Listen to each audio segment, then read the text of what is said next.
bed loaded, we're crossing state lines. With every gear shift, we're burning up time. Buford yelling, stop that rebel run. But the convoy's laughing, this ain't nearly done. He's got his sirens, we've got our pride, and a cooler full of justice on this wild ride. Smokey's on the tail, the bandit won't quit. Freedom's on the line, every mile of it. With a can in the air and the pedal to the floor, the flattened four Coors and a whole lot more.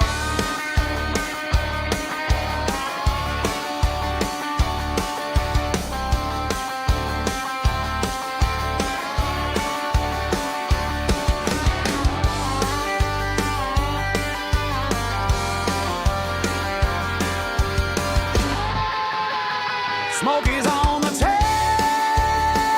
the bandit won't quit. Freedom's on the line, every mile of it. Woo, all right. How y'all doing? Welcome in. It's Friday. It's Friday. All right. I'm so ready for Friday. We got the weekend coming up. We're coming up on DebateCon very soon. Nancy Pelosi has announced her retirement. And, you know, I went looking, one of the things that I think Republicans do really bad is lose. Right? So when Democrats lose, they're like, whatever, none of that shit matters anyway. When Republicans lose, they just give it all away. They're like, oh, no, the Democrats fucking swept everything, and oh, we're so terrible. What can we do next time? That's going to be better. Like, well, the reality of the situation is it's a lot more nuanced than most people are putting into it. And welcome in, Nor Raiders. How y'all doing? Welcome in. It's good to see y'all. Thank you so much, Rob Nor, for the raid. Rob Nor and Spiro just had a fantastic fundraising event last night. And hopefully everything's going to go over super smooth on the trip. So cheers to Rob. Hope everything works out with the car just fine. And I'll see you all down at DebateCon, man. It's going to be good shit. I'm going to be down there thanks to, in no small part, to Rob and Rob's community, Amgad and Sniper Killer 004 really helped me out a shit ton with that. I've still got to find a way to scrounge up some spending money, though. So you notice my little scrolly bar down here. That's one way you can help me in order to fulfill all of my promises of buying people beer and shit. So I imagine that's going to be expensive. I don't know. Maybe there's an open bar. I heard rumors that there's an open bar. If that's the case, then never mind. Don't give me any fucking money. I'll just eat scraps off the floor of the restaurants, and we'll use the open bar. Anyway, it should be fun, y'all. It's going to be a great time. A lot of these people I've never met before in real life, so... it's going to be a hell of an experience, I think. It really is. One of the things that I think Republicans are complaining about that is completely unwarranted, though, is... Well, okay, hold on. Before I move off from that, I'm sorry. My mind is jumping around too much. DebateCon is 15th, 16th of November coming up here in about 8 days. So not this coming weekend, but the following weekend... everybody's gonna be down in Nashville, hanging out and having a good time. So definitely be down there. If you want to hang out, it should be good. Like I say, I'm gonna be down there. Spiro's gonna be down there. Rob's gonna be down there. I don't know who else is coming. I think Avarice is gonna be there. Grid's gonna be there having a thing. It should be a lot of good times and a lot of great oldies. You know what I'm saying? So, yeah. I mean, yeah. Let me pop this open and we'll give this a shot and see if anybody wants to come in and chat.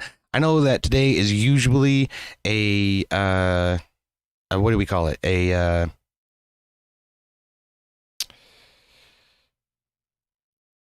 call-in day for Rob. So maybe I can help to facilitate a little bit of that. Normally I run things out of Discord. But yeah, okay. Let me see here if we can make this work or not. I might be able to, I might not. I'm gonna try to do it through StreamYard is what I'm saying. But yeah, there we go. Okay. And I'm not Ginger Megs anymore. I'm UD696. It's a great day. It's a great day for everybody though, because Nancy Pelosi did in fact retire. So that's fucking fantastic. Yeah, there we go. All right, so we can try this. I don't have this set up to a stream. Instead, I'm just gonna try to run it as an offline like panel thing and see if we can make that work. So I have used this to like highlight chat messages and shit like that before without having to go online. But there is a StreamYard link pinned. Let's see if y'all can actually join that. Andy says, "Hey, UD, I hope you're having a great day." I am. It's been a fine day. A great day. I got up and I had my coffee and I had a shower and so far everything has been going fine. So good day when you actually have coffee in the pantry. I'll tell you that. All right, cool. We got How Long Nate hanging out. Oh man. What is up, How Long Nate? How you doing, sir? I know you can't see me, but I can see you. Oh wait, have I added myself to the stage? Maybe not. Yeah, there, that'll help. Okay, what's up, How Long Nate? How's it going, man?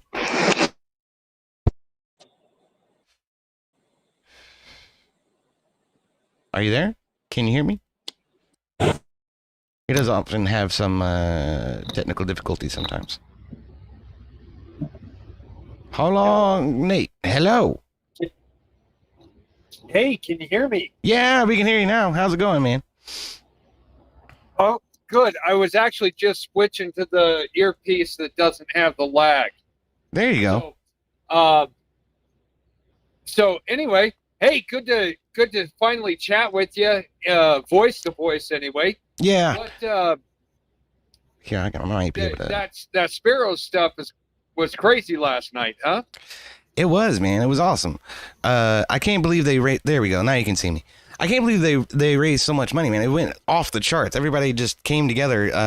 I got a zit on my forehead. I freaking didn't notice, but everybody came together and really pulled through for Rob and Spiro, man. I'm super psyched. I hope everything goes over smooth and they get all the expenses covered. So it was a party. I walked in on the last 20 minutes of it because that's when I woke up for my driving shift. So yeah, like I told him in chat, it's easier when he streams not in the middle of my sleeper time.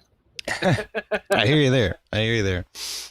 Anyhow, on the election stuff. Yeah, man, I'm right there with Rob. They've been bitching and moaning and hammering all of the mainstream swamp points about all the infighting rather than hammering why they're better than Democrats. Right. And one of the things that everybody's complaining about. It's going to take them 2 cycles to get out of that because they all lock onto it forever. Yeah. Yeah, and one of the things everybody's complaining about is the fact that New York City elected a communist mayor, and who was the other guy on the ticket? It was some weirdo that likes to wear berets and pretend he's a vigilante out in the street. Nobody's real serious on the Republican side of the ticket. Well, of course they're going to elect whoever the Democrat is. So many people walk into the voting booth and just vote, down ticket. And if there's no competition, if there's nothing in the campaign, then there's nothing for you to complain about. We didn't even try to compete in New York City. That's not even worth talking about it. Well, So what a lot of people don't realize is that guy, his opposition, while not a really good political candidate, is actually one hardcore MNFer. I've heard that. No, he's badass. The fact that he's still out there walking means he could probably still take about 30 to 40% of the people the Antifa would send his way. Real easy. Oh, without a doubt. But that's the other problem. That's the guy they put up against him. Mm-hmm. Like, are you serious? These guys, New York has nothing for Republicans at all. You may as well just wall it off, just like California, and just let the city go. The rest of the state will recover. Yeah. I mean, unfortunately, I think you're probably right about that. With all the shit that this guy proposes, free shit on free shit on free shit on free shit. And then he doesn't have any real way to pay for it. And what's the first thing he does when he gets into office, when he actually gets elected is, oh, you know how I told you to stop sending us money? You can start sending us money again. Yeah. Now donate so that I can pay my transition team. Right, exactly. Oh, man. Anyway, The hypocrisy is appalling. right. Oops. Good to talk to you. I'm about to get into an even worse signal area, so I will stop torturing the stream. I do ask this. What's up? Not all of us get to do any of our YouTube on a desktop or laptop. Yeah. If you could just drop a stream in or drop a link there that where we can donate to you on even on the information page. Yeah, sure, man. On your channel. Absolutely. That way us people on mobile only can contribute to you. Well, I do have a Cash App and a PayPal. So my Cash App is EOD696. It's just $EOD696. And then PayPal is same thing, at EOD696 or EOD696 @gmail.com. So Hey, there we go. I will drag it out of you. There you go. Awesome. Well, thank you so much, man. Get going. EOD, thanks for taking me first. Hell yeah, man. Well, thanks for you're just first in the studio, so I appreciate it. It's good talking to you. You too. All right, man. Take her easy. Cool. Well, I'm trying to add this chroma key like on the fly. I don't think that's actually working very well, so I'm gonna have to get rid of that. Anyway, that was cool. I like talking to that Long Haul Nate. He's a good peoples, man. Good peoples. So all this community has been nothing but good peoples for the most part, and I'm thoroughly impressed with everybody's I don't know manners and their tendency to be reasonable and to not fucking violate toss and not be crazy. It's been fantastic. And I love talking to some of these people. It's nice to know that you're not alone in the world, you know? I had them somewhere. There they are. I found them. Okay, I'm sorry. Here's the links. Here, look. This is what I'm looking at is my notes. I have tons and tons of notes from all of the channels that I mod for, and some unwritten rules that are actually written, links, emotes, lists of people that are fucking pieces of shit, and then my own stuff is way down there. But yeah, man, it's just been nuts. Okay, so another thing that's been frustrating me about the way Republicans have been reacting to the upcoming or the recent elections, I guess I should say, that just happened this past week, has been the fact that we're not recognizing how many elections actually occurred throughout the year, where they were happening, and which ones we actually won. There were a few where Republicans came out on top. A couple of special elections down in Florida, and let's see, where else? Wisconsin's state superintendent of public instruction. And then Pennsylvania didn't exactly work out, but it's the Supreme Court and the Superior Court, so they're not exactly politicians. They're not supposed to be politicians anyway, right? Then, of course, we had the Attorney General in Virginia, which I don't know, maybe I'm crazy about that. I thought Attorney Generals were appointed by the governor, but I guess not. That's just the DOJ at the federal level, is appointed by the president, right? But wait, why am I on the piece of shit list? You probably said something to flag me at one point, and I just haven't removed you yet. That happens. I don't look at it every day.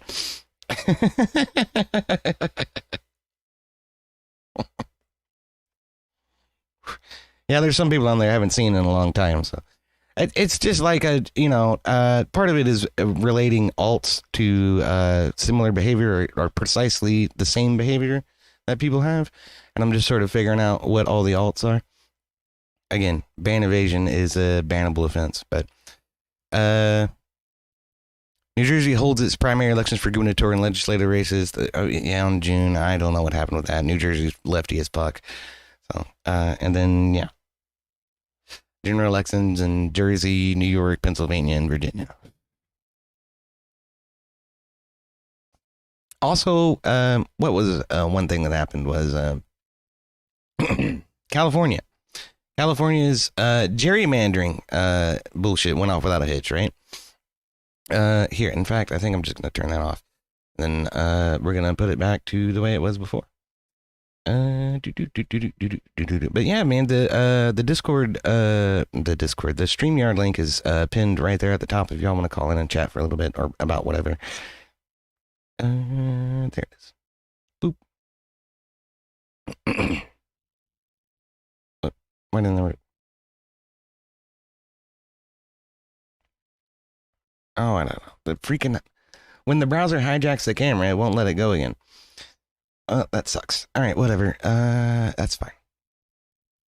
So, yeah, I mean, there was these all these different elections that happened all over the place, and then of course California approves the redistricting. First at 5, we are continuing to monitor the election results both statewide and here in Kern County. Starting with Proposition 50, voters across the state have overwhelmingly voted to pass the redistricting measure. Results will be certified by December 12th. In Delano, Measure B has roughly 67% of voters saying yes to maintain the city's sales tax. There we go. I can use this. McFarland, above 59% of voters approve of a 1% sales tax increase. And as those results came in last night, so too did the reactions from state and federal leaders. We're joined now by Eyewitness News reporter Maria Celeste Alfaro. And Maria, how are representatives in the Central Valley feeling about the results? Michael, Rochelle, while some like Governor Newsom are celebrating the Proposition 50, others that girl doesn't look like a day over 15. And some are even filing a lawsuit. That's what this victory represents. It's a victory for the people of the state of California and the United States of America. Proposition 50, now approved by voters, allows temporary changes to California's congressional district maps ahead of the 2026 midterm elections. Supporters say the measure is needed to counter efforts by President Donald Trump, who asked other states like Texas to redraw their maps. Opponents argue it's unfair, claiming it eliminates voter protections that prevent maps from being drawn to favor one political party. Randy Villegas, a congressional candidate for California's 22nd district, urged people on election night to vote. We cannot afford to sit on the sidelines while Trump tries to rig our democracy. We can't While Trump tries to rig our democracy. The framing of this is part of what I wanted to talk about. But oh shit, we just got a big old dono from How Long Nate, I'm pretty sure. For $75, it says for a case of Vienna sausages. Well, thank you, Nate, man. I love Vienna sausages, unironically. So that's good shit. Thank you so much, Nate. Freaking awesome, fucking legend. Hell yes. Keep going, brothers. All right. Sorry about that. Okay. Yeah. So that's part of what I wanted to talk about. Okay. Like, let's hear this guy say this one more time. Repeat that sentence if you would, Mr. Villegas. Candidate for California's 22nd district urged people on election night to vote. We cannot afford to sit on the sidelines while Trump tries to rig our democracy. Right. We can't afford to sit on the sidelines while they're hurting our working families. But not every. They're rigging the democracy. They're hurting our working families, right? So, here's what you get when you look for redistricting of California, right? There you go. The redistricting of California is a process of redrawing the boundaries of congressional, state assembly, and state senate districts, typically occurring every 10 years after the census. California, typically, but not in this case. It was directly a response to Texas redistricting some of its counties, right? Everything you need to know about Democrats redistricting, California redistricting. What's next in the national redistricting fight? California voters approve redistricting, right? But now look for redistricting of Texas, right? Let's just give that a shot. So then we have this from a Texas government website, redistricting home, okay? Redistricting map, how the GOP could increase, redistricting in Wikipedia, Harvard Kennedy School, Ballotpedia. None of these are news sources, though, except for local news, right? El Paso, Fort Worth, Texas Tribune. But now, what if we said Texas gerrymandering, right? If we look for gerrymandering, what do we get? What do we get? Oh, we get a Wikipedia article pointing us to Texas redistricting. Gerrymandering in Texas refers to exactly the same definition that it gave for redistricting, right? Racial gerrymandering claims give new Texas map. Texas GOP passes the House gerrymander Trump asked for from Politico, supposedly an unbiased source, right? And it just goes on and on and on. When Texas does it, it's fucking gerrymandering. When California does it, okay, it's redistricting, quote unquote, right?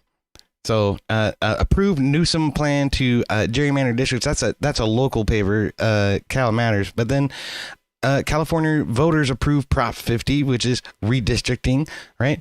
State by state guide for gerrymandering the fight. That's from New York Times. They're trying. They're trying. After Trump hit them with the black dot, they're trying. That's the same thing CNN's doing. But this is some weird local source. California's redistricting from California local, and again and again and again, you see it over and over and over again. It's this clear, absolute bias language. When Republicans do it, it's not okay. When Democrats do it, it's perfectly fine. They're fighting for the freedom of the California people to not have Trump ruin our families. This shit's fucking ridiculous, but not everyone in California is rolling over and accepting that shit. Some people are raising a lawsuit. So. Everyone was in support. In Kern County, about 43% voted yes and 56% voted no. Congressman Vince Fong shared his reaction on social media, stating in part, "Millions of Californians will be left without representation in Congress. If Prop 50 has shown us anything, it is that Gavin Newsom is so desperate to be president that he is willing to steamroll the state constitution and rural communities in pursuit of his personal ambition." He ended. Yeah. Okay, so I think I can at least do this. Yeah. And then, oh no, that sucks. I did it out of order. I can't do the chat highlights. I'm sorry. That's okay. But Project VO Pod's in the house. He says, yes, when Dems do it, it's for justice. When reps do it, when Republicans do it, it's a Yahtzee takeover. 100% dude. It's fucking different. What's up, Ken? How you doing? Didn't know you streamed. I do occasionally. What we do here, for the most part, is occasionally I'll talk about politics. We'll do some debates. But sometimes I'm doing gaming, and on the weekends I do D&D. So if any of that interests you, if you're down for some of that, definitely take a look at some of my dono links here, which I don't know if my bot is even alive right now, but I can pick some of those out of my notes over here. Anyway, check out my dono links. Help me out. I'm headed to DebateCon. It's going to be expensive. I do have some resources there that have been availed to me by the community, but I still got to feed myself. I still got to pay for cigarettes and beer. So help me out with some of that. That would be super great. Anyway, love you guys so much. Thank you so much, Nate. This is huge fucking help earlier. Nate just dropped $75 in a hat, so I do appreciate it. But yeah, man, I look forward to it. And if you're gonna be down there, VO Pod, I'd love to buy you a beer too, man. So I got a litany of people that I gotta find some time to talk to and hang out with for a little while. So it should be a lot of fun. Did his statement stating the fight for California is just beginning and I am all in. Democratic Assembly member Dr. Jasmine Baines also shared her statement, saying in part, Valley voters are ready for new leadership in Washington. Republicans like David Valadao are killing the economy and making everything more expensive. Oh, for crying out loud! Tariffs on American this is why you have to fucking gerrymander your state, is because if there's Republicans in office, you people are just abysmal. I swear. Medicaid it's abysmal. And bailouts for billionaires. On Wednesday morning, a federal lawsuit was filed by Dillian Law Group. Cigs and beer are the most important part, says VO Pod. Ain't that the truth? I'll be there, bro. See you there. Hell yeah, man. Hell yeah. The map is designed to favor one race of California voters over others. This violates the 14th Amendment's guarantee of equal protection under the law and the right under the 15th Amendment to not have one's vote abridged on account of race.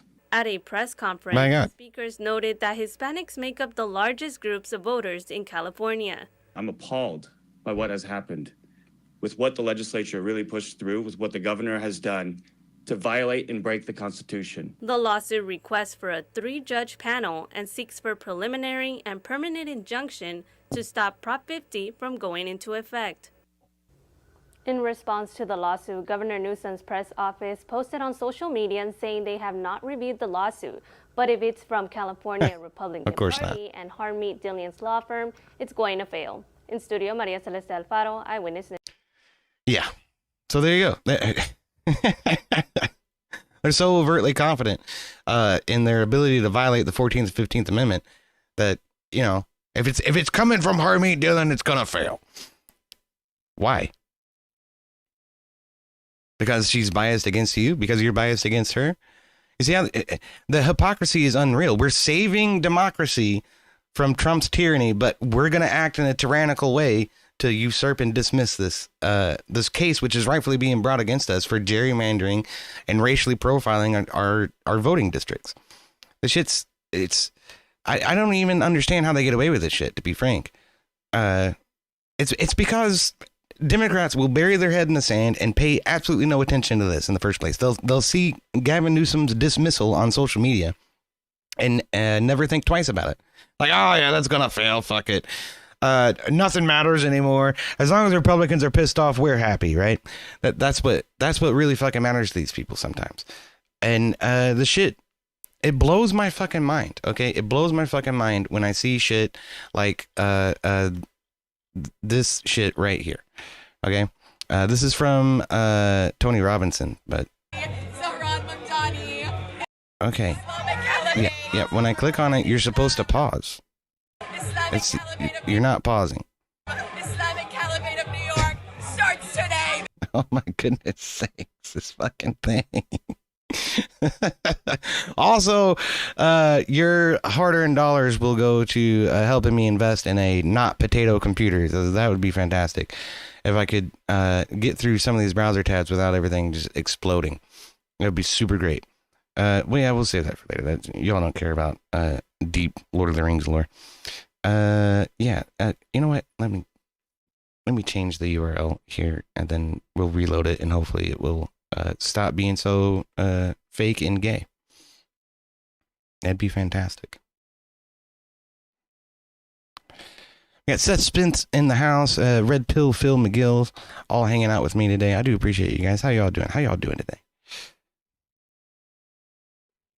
Seth Spence says their voters are dumb. The economy makes things expensive, supply and demand, but then the hidden costs of subsidizing things like food and housing. I hope she fries him in court, says Red Pill Phil McGill. I do too. I think it's going to happen. We'll see. I don't know. But time will tell. I think Newsom's confidence in that matter is a little bit misplaced, though. Yeah, let's one more time here. They will just remove while blaming the right for their failures, says Furrier. Yeah, I mean, maybe. That's possible, but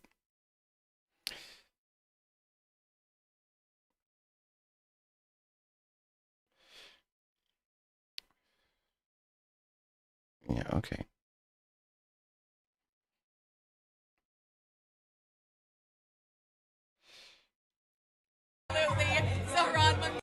Sharia law starts now.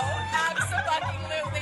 Zahran Mamdani, Islamic Caliphate, our brother in Islam, Islamic Caliphate of New York starts today, baby. God, there is just so. Like, okay, so do these women realize that hanging out at the bar, not covering your face, not covering your hair, is actually against Sharia law, right? Like, you can't even drive a car. You can't go to college. And this is what you're cheering about? Like, the mindlessness is just appalling. It really is, man. It's fucking insane to me that these people can unironically support this shit and not realize how stupid they are in doing so. It's fucking nuts, man. Okay, so since nobody's hanging out in the StreamYard, I'm gonna bounce out of this and try and save some resources for the PC to not lose its fucking mind. And then we can change over to my super fancy overlay. Look at that. Isn't that cool? All right. So anyway, yeah, man, it's fucking nuts to me. Like, do you have like two brain cells to rub together or not? Like, how did you come to this conclusion that this was worth celebrating? I don't fucking get it. But all right, let's continue. There's there's more. God, there is just something so electric, so satisfying about knowing that my MAGA parents, wherever they are probably having a horrible night tonight. Oh, I literally just got goosebumps thinking.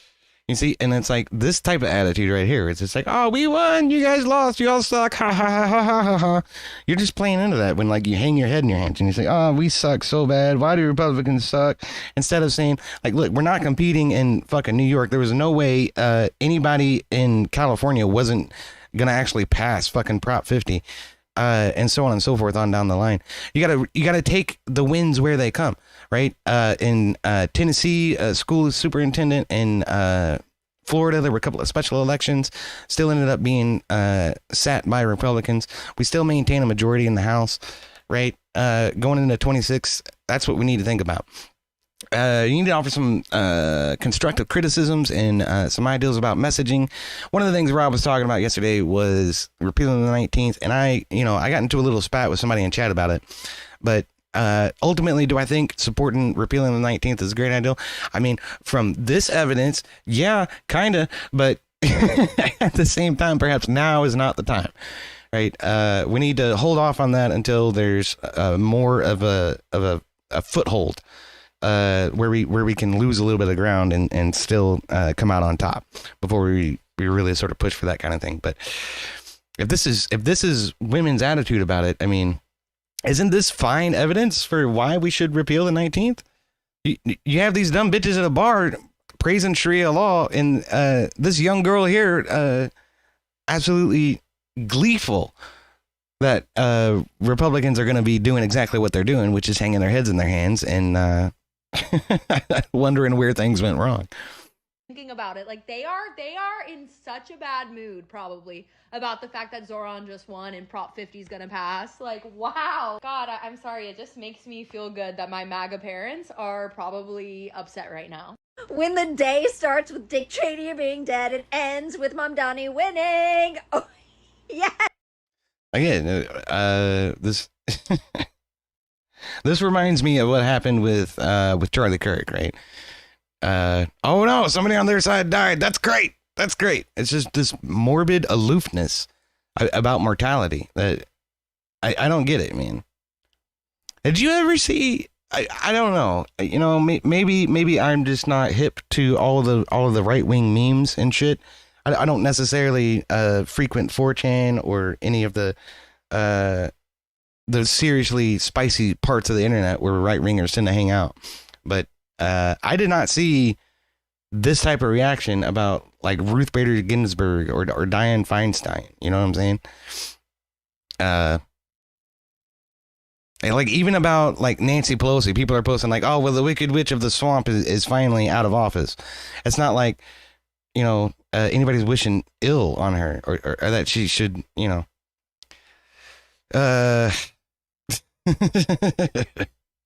she should be ended. You know what I'm saying? But you see this all over the left every time somebody on the right meets with mortality. Yes. Oh. I'm so happy. Oh my God, I'm so happy. Sharia law. Yeah. And then back to these dumb bitches again. So they're fucking imbeciles. So Tommy Robinson says, libs celebrate Mamdani election by shouting Sharia law starts now. They have no idea what they're chanting for. They have no fucking clue. They really don't. So more celebrations of death. Go figure, says Quantum Theorist. Ain't that the fucking truth, man? And it just plays into the argument that, you know, the left is inherently more violent than the right. It plays into it completely, right? Because that's what they're about. They're about by any means necessary, take over the government, burn it all down. From the ashes, the phoenix of communism will fucking rise, right? So here's some more from New York. This guy is out here proclaiming that Allah is the one true God and that Islam is the one true religion of the world, and they're gonna take over. They're gonna take over New York City. That's their plan right there. So we're done hiding. We're done. We're done being tortured and hurt and judged.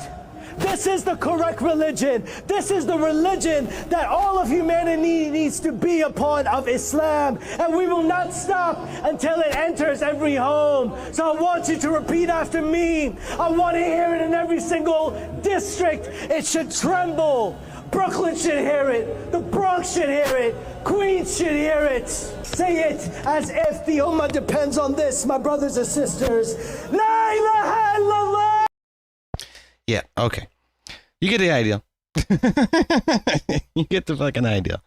And you know what this reminds me of is when the San Francisco Gay Men's Choir put out a song singing, "We're coming for your children," right? And it was supposed to be a joke, right?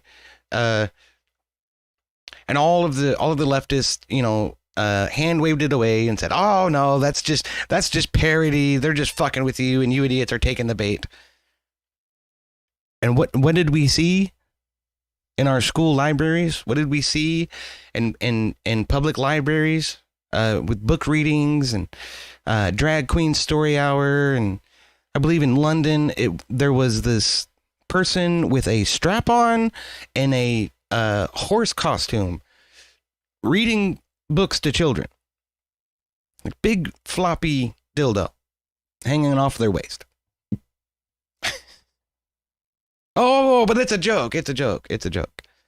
Never mind all of that explicit material that we want to distribute to elementary schools and middle schools across the nation. No. That's not happening. What are you talking about? We open the books and, oh, look in there. That's fucking pornography. But somehow don't believe your fucking lying eyes. Well, this guy right here is fucking serious. Okay? Like I'm warning you right now. I'm telling you right now. This shit is gonna fucking blow up in fucking New York. And it's going to be a bunch of white liberal women, you know, celebrating the caliphate, and cheering it on and facilitating it, because they don't fucking think. They don't think with their minds. They think with their heart and their feels, right? That's what fucking kills me. And it's not necessarily true of all women, okay? But the by and large, are 100% dependent upon emotional appeal, and which is why repealing the 19th is what fucking makes sense at the end of the fucking day.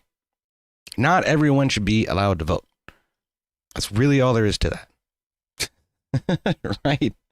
And most of all, this fucking witch right here.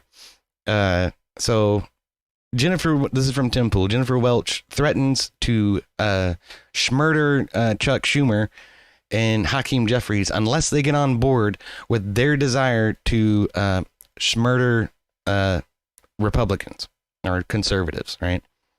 So, my goodness sakes, man. This is a couple of days old, but this was appalling. Finally, if you think this Zoran thing is happening just in New York and you think people are waking up only in New York City, you're mistaken. Look at this clip of a wine mom at the No Kings March. Play the clip. Whatever his name was? Charlie Kirk, ma'am? Yeah, him is horrible. Horrible. Charlie Kirk is horrible? Yes, I'm glad he's not here. You're glad he's dead? Yes. Why would you say something like that, ma'am? Because he was horrible on the campuses, the college campuses. Horrible person. You know what? I do the exact same thing. Well, would you be glad if I would die? Maybe. I'd have to think about it. You should be ashamed of yourself. You should be ashamed of yourself. Your friend just said she'd be happy if I died. I think we need to... So listen up, Democratic establishment. You can either jump on board with this shit, or we're coming after you in the same way that we come after MAGA. Period. Stop taking AIPAC money. Go on an I'm sorry I took AIPAC money, atonement tour. If you want to stay in power, stop missing out on these big rallies. Hakeem and Chuck should have been front and center introducing the next mayor of New York City. But no, they wouldn't show up because they're pussies. They're pussies that are beholden to the same corporations that helped Donald Trump get elected. And this is just an embarrassment. What corporations helped Donald Trump get elected exactly? I'm really curious about that. But she's not fucking wrong. This is the widespread, colloquial concept of the left. Is that violence and by any means necessary is completely fucking warranted. That's actually a really good freeze frame.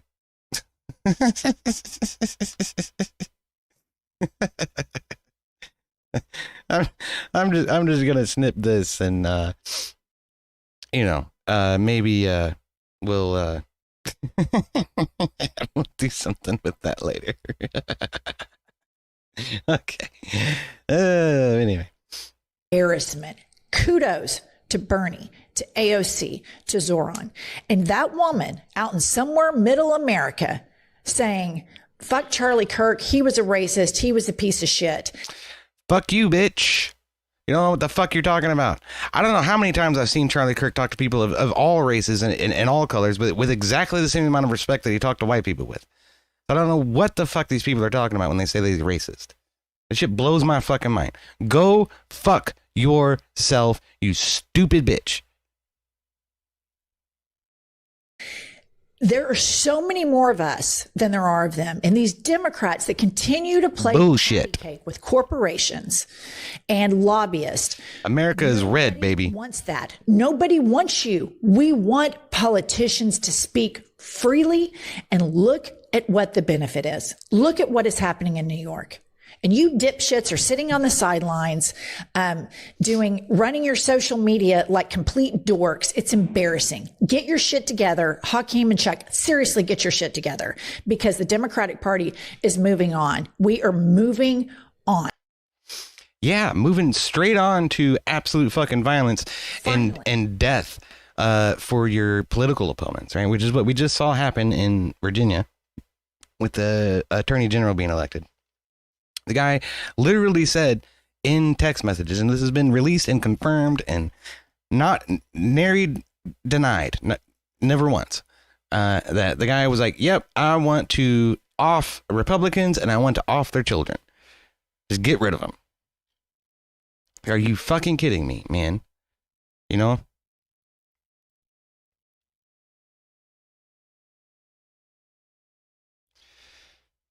And the shit is plain as day is that the whole party, okay, is sort of in lockstep with itself because they can't do anything unless everybody is on board with it. It's all of this groupthink shit. Have you ever seen Democrats actually, oppose a Democrat proposed bill? Like, no.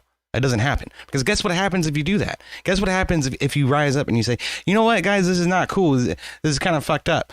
You get ostracized from the party. You get eliminated. You're either with us or you're against us. That's their fucking attitude about it. So they're constantly in lockstep all the time on everything. So it's all about making the government bigger, spending more, more government involvement into your daily lives. Everything they can do to make you dependent on their social programs. Speaking of which, I am dependent on chat's social program, so I will remind you guys that there is a Cash App and a PayPal link right here on this little ticker tapey thing. Let's see if I can get that to work again. What's up, Coding Way Too Much? It's good to see you, man. He says, I love rich, not a touch liberal women cursing at me. Right? No fucking shit, dude. Okay, there you go. There's some links for you. But yeah.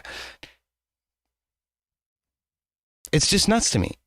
It's nuts to me that the party of tolerance and progressive thinking and progressive ideals is now the one of, let's kill our political enemies and just be done with it. Blows my fucking mind, man.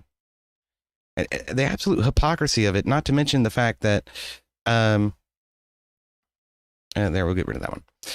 Not to mention the fact that they're just blind to it. They don't care. It's okay. As long as my side's winning, it's fine. It doesn't matter, right? So it's one thing to have a reasonable disagreement and to say, you know, I think there should be more social programs or I think there should be less. It's something completely different to stand up and say, my political enemies don't deserve to breathe air. And at least there's one person hanging out in Congress that, you know, tends to agree with this. And he points the problem at the radical fucking communists on the left that are holding the entire party hostage because of this whole groupthink mentality that they've sort of trenched their way into. As a Democrat, I am incredibly, I've been disappointed, and I refuse to have a political gamble that's going to put those kinds of food security for 42 million Americans at risk on this. Now, some people might be afraid of the extreme left, but I am not one. I am not one of those Dems. And that, as a Democrat, I am. That's the fucking reality is the communists are holding the fucking Democrats hostage, in my opinion. And we've seen it, you know, time and time again over the past couple of decades. So Fetterman comes out and attacks some of the rhetoric specifically here, but 420 says, aren't both sides full of people who want to kill each other? No, 420, no. The right is not full of politicians and elected officials and public officials that represent constituents in the real fucking world. Is not full of people that want to kill Republicans or full of people that want to label all Democrats as communists or hateful, bigoted, racist, tyrannical people that need to be removed from office by any means necessary. The Republican Party is not full of those people. But I can say that the Democrat Party, the people that they appoint, the people that they elect are. Case in point, the Attorney General that just got elected in Virginia. He literally called for the killing of his political opposition and still won the ticket anyway. This is how crazy these people are. They don't fucking care. We'd like to think we have some standards on the right where like that type of rhetoric will get you ostracized. Like, no, we don't support violence. We don't support political violence. We don't want any of this shit to happen. None of it should happen on either side. We like, you know, and it's always Republicans saying we need to tone it down. We need to, you know, have some sort of sympathy for the people on the other side of the aisle because they are, in fact, human beings at the end of the day. That is the running line of thinking for conservatives. OK, and yeah, there are people to the extreme in the constituency that will say outrageous and terrible things. But there are not people within the Republican Party in office, in representation that are anywhere close to the shit that the fucking Democrats get away with on a day-to-day basis. All right, so we got another one from Hall Long Nate. Thank you so much, brother. He just sent in $100 fucking dollars, y'all. $100 fucking dollars. That is insane, Nate. Thank you so much, brother, man. Shit, that deserves a song right there. All right. Okay, I'm gonna put that on the back burner. Let's cover this one last, at least a little bit of this clip from John Fetterman, and then I'll get into figuring out what kind of song we're gonna make for Hall Long Nate. What type of music do you like, Nate? You like country, southern rock, blues? What's your favorite, man? I'm assuming your preferences there, but you tell me what type of music you like, and I'll try to make a song about a bassist fuck trucker who is supporting the political good fight out here. I do appreciate you, man. Thank you so much. Thank you. It's fucking awesome. Hall Long Nate single-handedly hitting the goal today, man. Y'all fucking send some salutes out for Hall Long Nate. He's bass as shit. Love you, man. Thank you so much. All right. All right, here we go. Let's take a look here. And again, like this was nuts to me. Okay, like John Fetterman being based and reasonable was not on my 2025 bingo card. I'm going to tell you that. I'm pleasantly surprised that there are reasonable people on the left, and they are in fact people. And ironically enough, this guy represents Pennsylvania. Go figure, huh? Pennsylvanians fucking representing Jack. I'm going to change my party, but clearly we've lost the argument, and right now I think it's entirely appropriate to really be honest and just figure out why exactly have we effectively lost 2 out of the last 3 cycles, and a lot of the things we've really kind of really lost our connection with American voters in ways. And I think we can't just be, well, Trump is always wrong, or that we're going to set the country on fire or whatever. That's just not true either, of course. But, you know, when I represent a state like Pennsylvania, that keeps you honest. And you always can't forget that a lot of Americans happen to disagree with you. That does not mean that they are fascists or now they want to shred the Constitution. But when you hear some Democrats saying Trump is acting like an autocrat. Yeah, no, that's the thing. If you actually compare him to an actual... Nate is killing it, man. Not just that. Now, last night, for example, people were... Yeah, by enforcing the fucking law on the books that Congress approved and created, he's an autocrat. I mean, this shit's insane. It's just orange man bad. I don't like him, so we need to get him out of office by any means necessary. That's what it is, man. They were protesting about, oh, that's the Hitler thing. You just don't ever compare anyone to Hitler and those kinds of extreme things. And now look what happened to Charlie Kirk. I mean, you know, the man was shot. Now, we have to turn the temperature down. It's like we can't compare people to these kinds of figures in history. And this is not an autocrat. This is a product of a democratic election. So you don't think that Trump is at all shattering any of the norms of democracy in any way? I'm saying he's definitely different, but that's what America voted for. Again, I don't agree with many of these things, but that does not make him an autocrat. But one of the things that I hear from Democrats a lot saying a reason why voters may not like Democrats is because they don't fight hard enough. Democrats should be fighting harder. What do you say to folks who say that? What exactly is fighting? What is fighting? How long Nate says, go ahead and make it ironic as fuck. 80s Europop. You got it, brother. Delay more votes. All right. Or just vote every no on everything. Thank you so much again, How Long Nate. You're fucking awesome. I mean, it's wrong, that kind of a thing. It's like, what exactly is fighting? I'll give you an example. It could be shutting the government down. Like some Democrats say if this happens, it'll be Trump's fault. That's not fighting. That's mutilating our nation. If you vote to shut our government down, you are going to harm millions of Americans. And why would you do this? Where's our leverage? It was wrong. It was wrong for the Republicans to do that. Absolutely, that's true. It was wrong for the Republicans to do that. It would just be wrong for us for those things. Bigger picture, has your party shifted or have you shifted ideologically? My party is acting in a way they have forgotten. They have forgotten one of the reasons why we lost in 2024. Some of the most extreme things were weaponized against that. And now some people think now we have to double down on those things or we must become more progressive or more extreme. That's absolutely not true. The 7 or 8 states that are going to determine who's going to be the next president, you know, we have to win in those states. And I understand what that takes. And a lot of these ideas that are now putting back and being reintroduced are not going to carry, you know, Pennsylvania. Speaking of which, you're talking about what's happening in New York. Zoran Mamdani, Democratic Socialist. He is the Democratic nominee. And polls do say that he is ahead by a significant margin in that race. I mean, is this where your party is headed, and is it a wake-up call to Democrats like yourself? I don't believe that. New York City is not reflective of our national political things. Certainly the states are going to determine who's going to be the next president. So I don't take any kinds of lessons or anything from that election. Trump is threatening to send the National Guard into a number of these blue cities, blue states. We're seeing Democratic mayors in Chicago and in Baltimore resist federal help, additional federal help. Is that a good idea to fight Trump on this? No. What I'll say is, like, I experienced that, you know, it's like I live in Navy Yard. I would walk to work and I would see a lot of National Guard people. It honestly wasn't a big deal. They were friendly. They were standing around. And this wasn't like there were Russian army people. This was, you know, it's our sons, our daughters, our fathers, our mothers kind of a thing.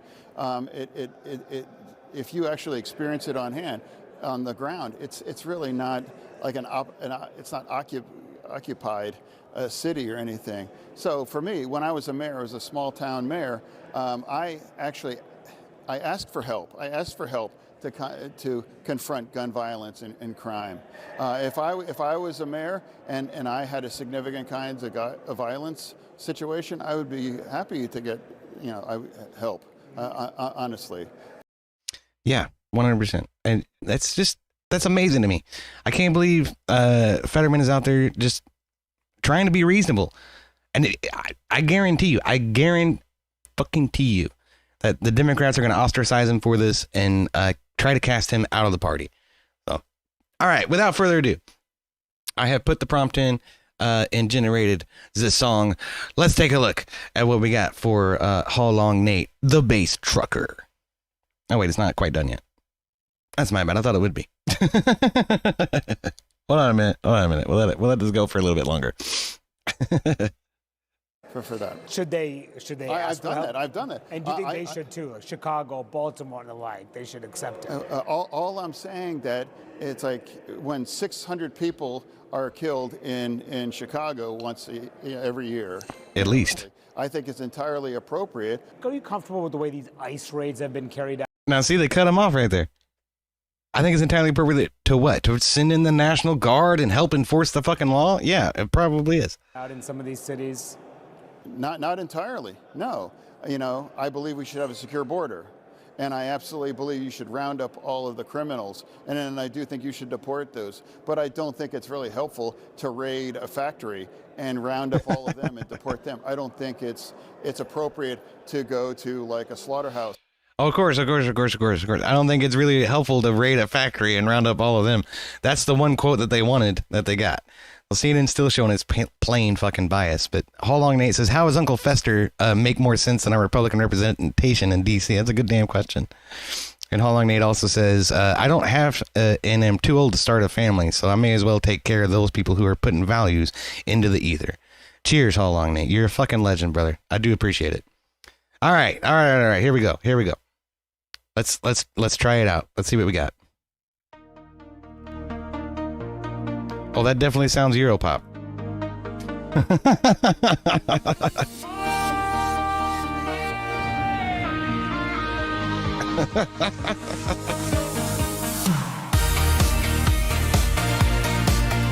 Oh my goodness sakes. This is like a Barbie song. Rolling down the highway. Reminds me of NXS or Tears for Fears. Stars and stripes lighting up his way.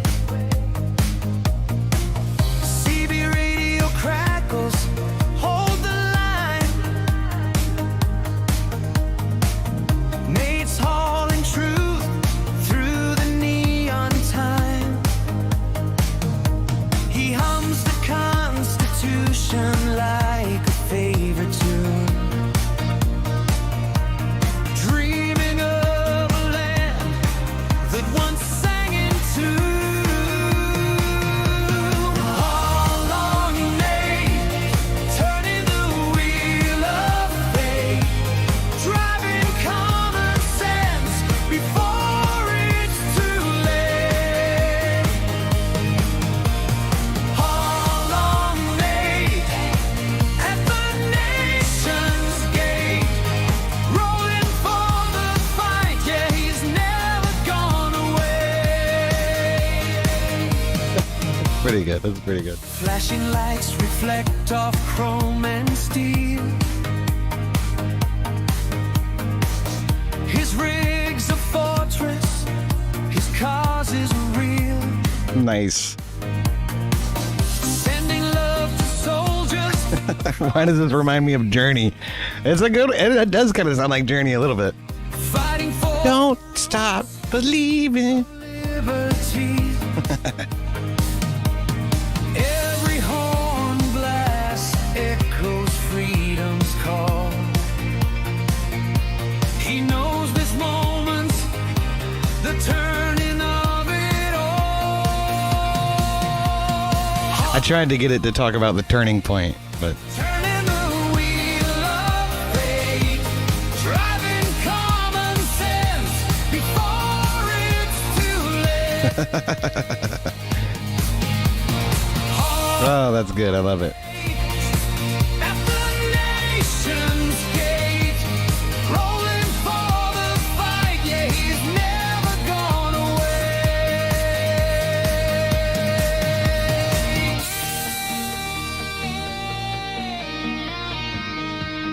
Oh, we got a little guitar solo at the end. Very nice. Erasure, Tears for Fears. I was thinking Tears for Fears. It does kind of sound like Tears for Fears to me. We got another one after this. They're both about 4 minutes long, too. Holy crap. Like I said, it's been giving me version 4.5 for free, so.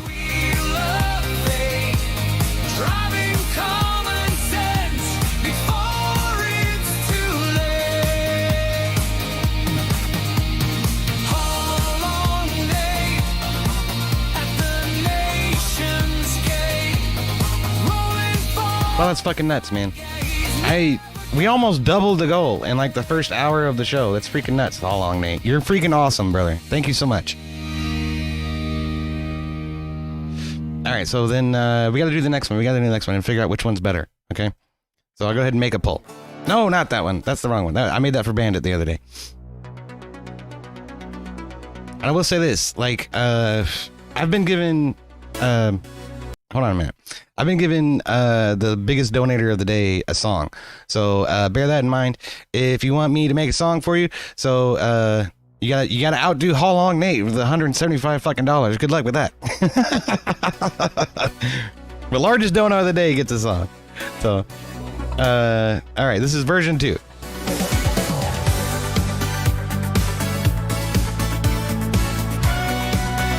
That's almost like Van Halen-y. Out of the 80s. I don't know. More like White Snake, right? Rolling down the highway night and day. Stars and stripes lighting up his way. CB radio crackles, hold the line. Nate's hauling truth through the neon time. He hums the Constitution like a favorite tune. Dreaming of a land that once sang into. Bruce says that was $100. That deserves a week of plays on the channel. I'll continue to play it, man. I'll continue to play it for sure. I love it, man. This is good.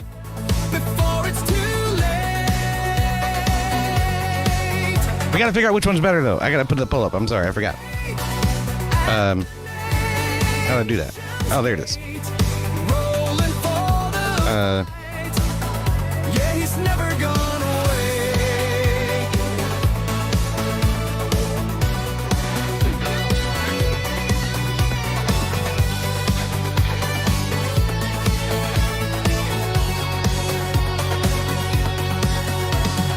Flashing lights reflect. All right, there we go. Poll is up in the chat. Which one do you like better, version 1 and version 2? His cause is real, sending love to soldiers across the seas, fighting for the roots of liberty. Every horn blast echoes freedom's call. He knows this moment's the turning of it. I gotta do like a little Trump dance. I put my hands up too high because if I put them down here, you can't see them. I think the lyrics are the same, but it's a very different feel, though, man. This one's much more laid back and even kill, I think. I kind of like the first one better myself. But oh no, chat's coming through. 67% on version 2. Look out now. Rolling for the fight. Yeah, he's never gone away.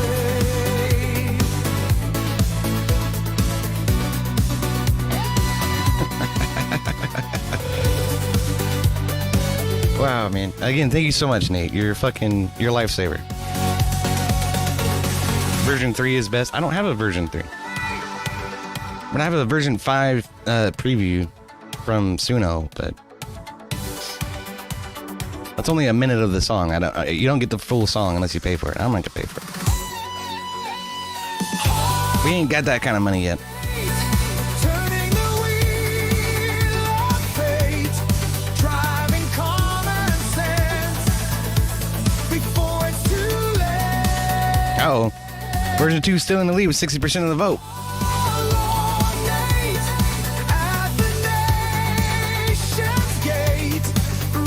It's Nate's opinion that matters, so.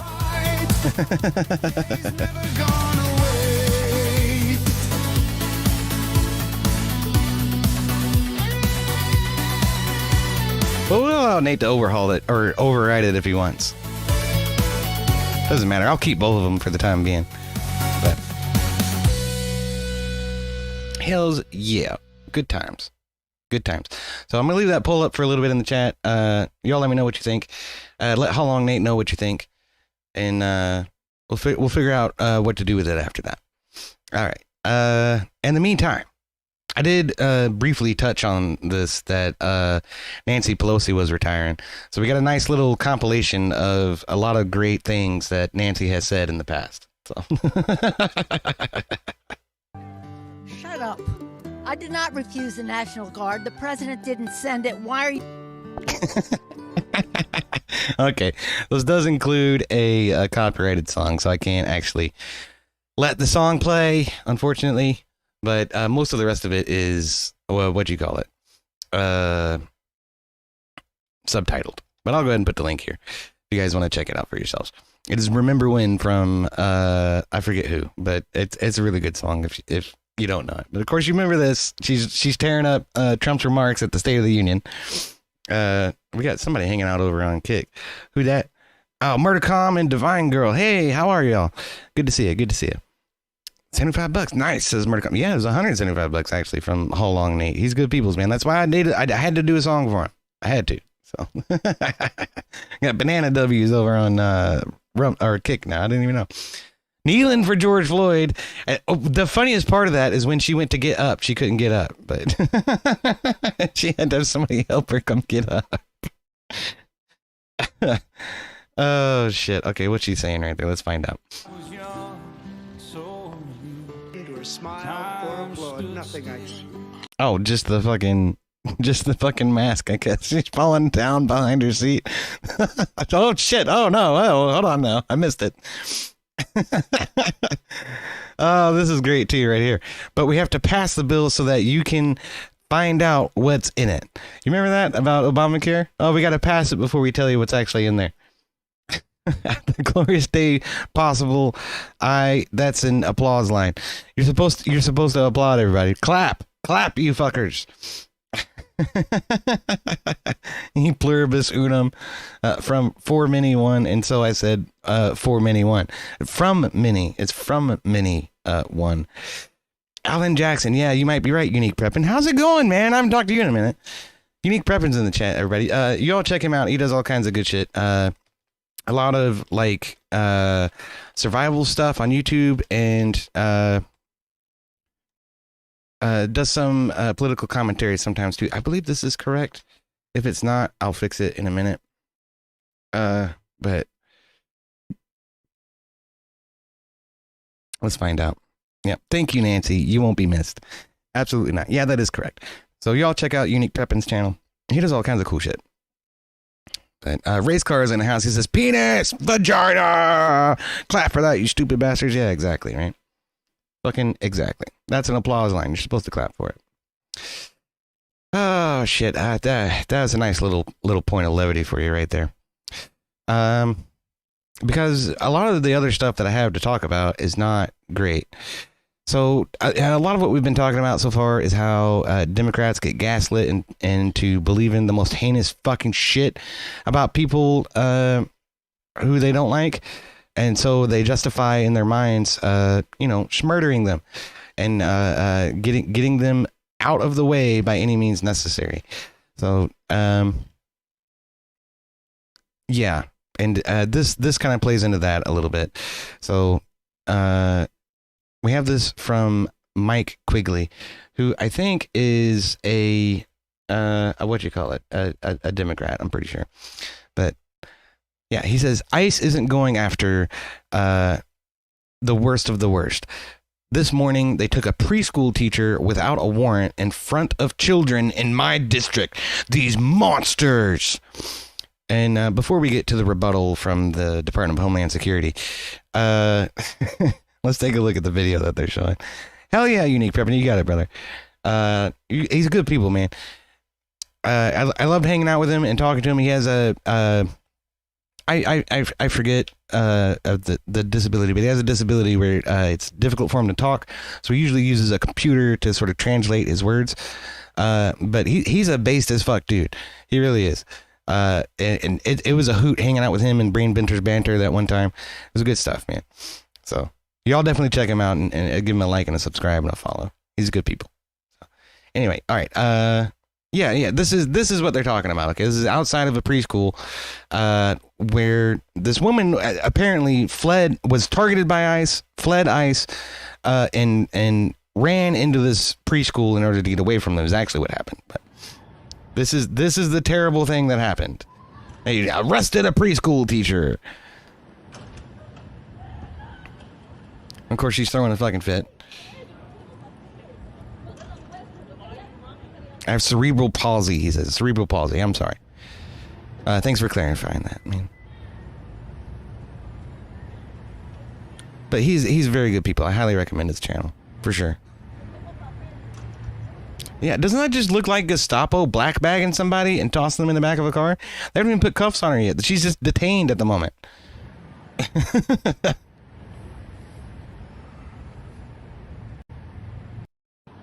Oh no, but that's the horrible Gestapo of the United States going after some innocent preschool teacher, right? Well, here's the response from Homeland Security, talking to Congressman Mike Quigley. Congressman, you are deliberately misrepresenting the facts. ICE law enforcement did not target a daycare and were only at this location because the female illegal alien fled inside. Here's the real story. Officers attempted to conduct a targeted traffic stop at this female illegal alien from Colombia. Officers attempted to pull over this vehicle, which was registered to a female illegal alien with sirens and emergency lights, but the male driver refused to pull the vehicle over. Oh, really?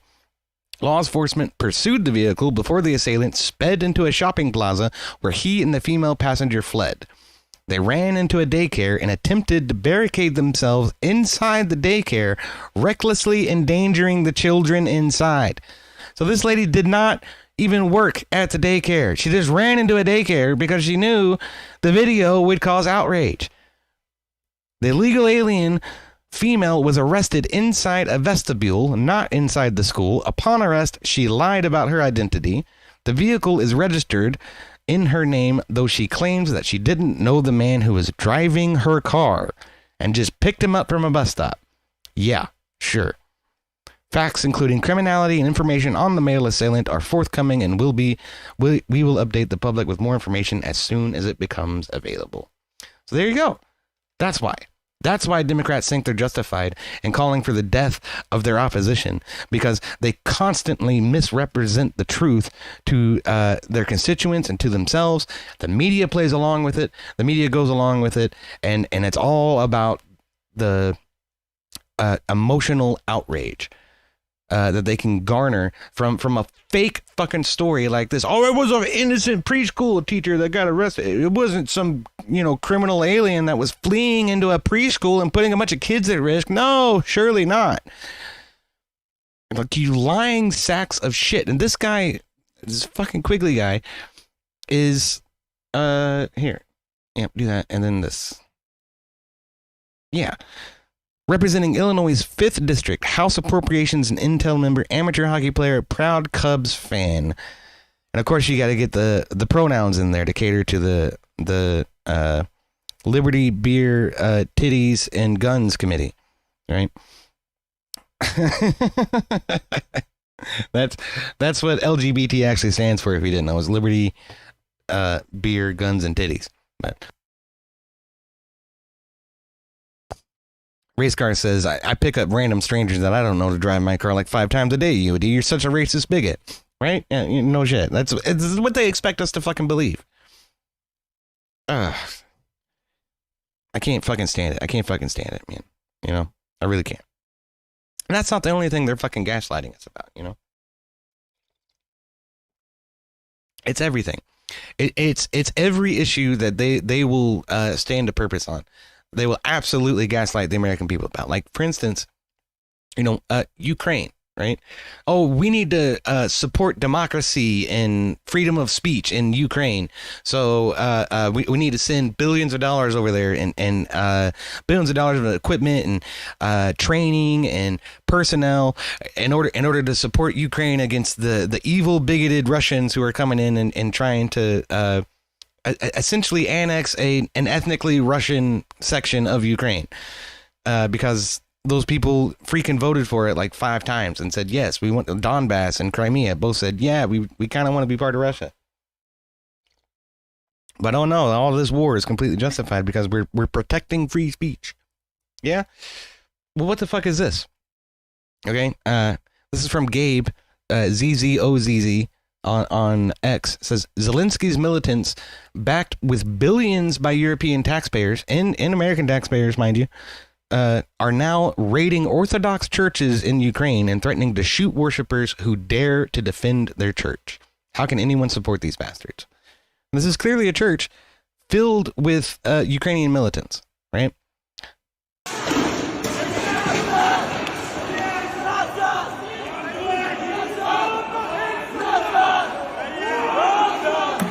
I have no idea what they're saying, but they're obviously emptying out the church. These are pews. These are church pews, and they've absolutely ransacked the place. This is plainly a congregation hall, you know. And they've just stormed the building and forced everybody out.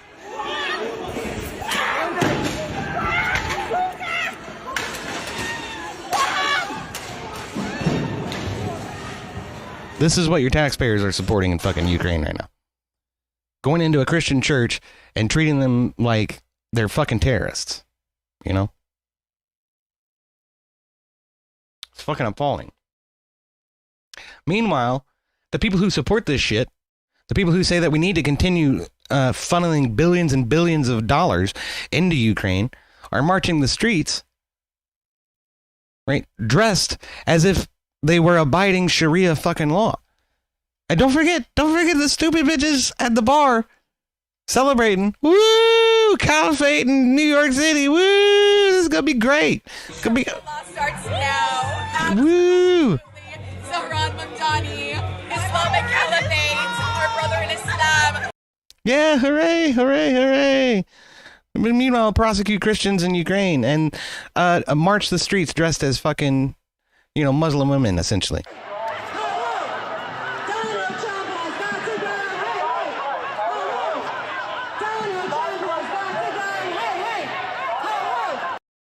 And where do they come up with this notion that somehow the Scarlet Letter is even remotely applicable to current events in our time today? I don't fucking understand that. What is Trump doing to infringe upon women's rights except telling them that they can't kill their unborn children? That's the Scarlet Letter to you fucking morons? You have no idea what the fuck you're talking about.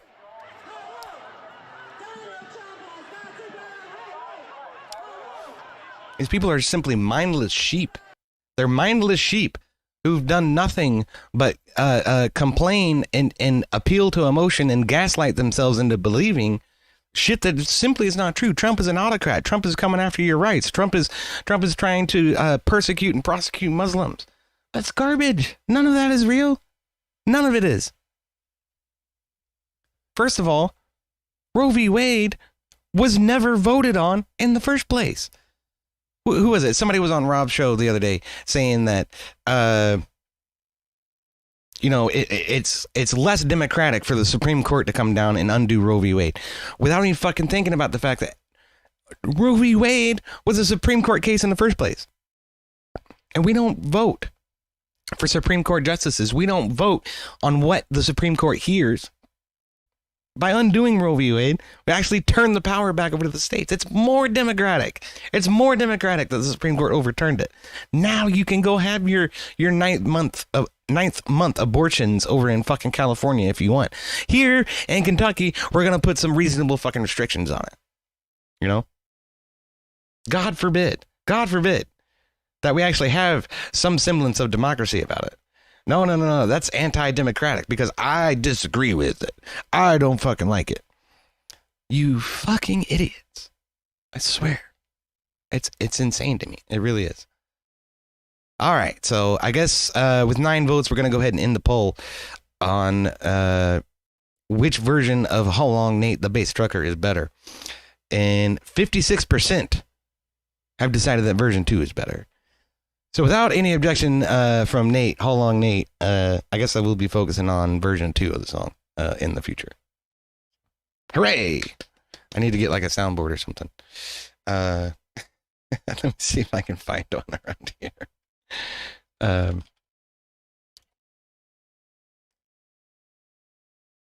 Yeah, here we go. Very good. Very good.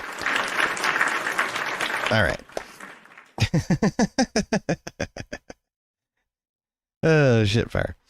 But, Red Pill Phil McGill says we have real restrictions here in Alabama. Hell yeah, man. A lot of people do. And it's simply the fact that those restrictions exist that they want to say, oh, this is anti-democratic. No, it's not. It is precisely democratic. Just because you disagree with it doesn't mean it's not democratic, you fucking dipshits.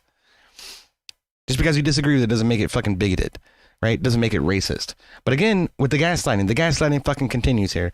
Hakeem Jeffries has now taken Trump's side on the filibuster. Talking to Al Sharpton. These two fucking race-baiting pieces of shit, I swear, dude. But, 2021, Hakeem, this was in 2021. I'm sorry. I missed that part. But it's a throwback. A couple of years ago, you had Hakeem Jeffries supporting fucking Trump's stance on this, and now they vehemently oppose it. Because guess what? They're in the fucking minority. But let's hear the absolute fucking gaslighting coming from Hakeem Jeffries right now. Congressman, you tweeted yesterday that the filibuster is a racially tinged artifact of the Jim Crow era. We cannot let it stand in the way of progress. High priority issues for the American people that are being held up in the Senate right now because of the presence of the filibuster. And so a minority of senators are allowed to block progress for the majority of the American people. Yes, it is a tool of the minority to not be completely fucking steamrolled by the majority in every single decision ever made, ever. An important part of Congress. That's the only way the minority can stop some things from going through and offer some amount of protest. If anything, you could say that this is exactly the opposite of what Jim Crow laws did. Which is allow the majority of people in the country who were white to suppress and step on people who were the minority of the country who were black, right? But somehow it's racist and emblematic of the Jim Crow era. I mean, are you fucking shitting me? They've been doing this for decades. They constantly gaslight their fucking people into believing shit that couldn't be further from the fucking truth. And that's something that has to change. Filibuster was first deployed by Senator Calhoun in the run-up to the Civil War to try to protect white supremacy as well as the institution of slavery. And then in terms of its modern form, it was really deployed in the early part of the 20th century to stop civil rights legislation, including anti-lynching legislation that passed the House of Representatives in the early part of the 20th century, but could never break through a Senate filibuster. And that is part of the legacy of the absence of progress that we're still living with to this day. That absence of progress is still something. Again, the way that they word shit is it's so pretzel brained and mind twisting. They want you to think that whatever they're saying is good by the usage of words that they're employing without logically walking through the consequences of what it is that you're fucking saying. Okay, without the filibuster, the majority would rule the Senate 100% of the time. That's exactly why it was implemented in the first place. Just because it's old doesn't mean it's a bad thing to have. It's imperative, I would argue, for the minority of the Senate to have any weight at all. It's one of the most important tools. And guess what is happening today? The Democrats are in the minority, and they're using the filibuster to stop the continuing resolution to open the government. So it's fine when we use it. When Republicans use it to do something that they want, it's racist and bigoted. The gaslighting is just endless. It's fucking unreal. It really is. R-tarded, says Achilles. 100 fucking percent, dude. 100 fucking percent. I wish I could race grift. Give me money so I can go racing, says Race Car.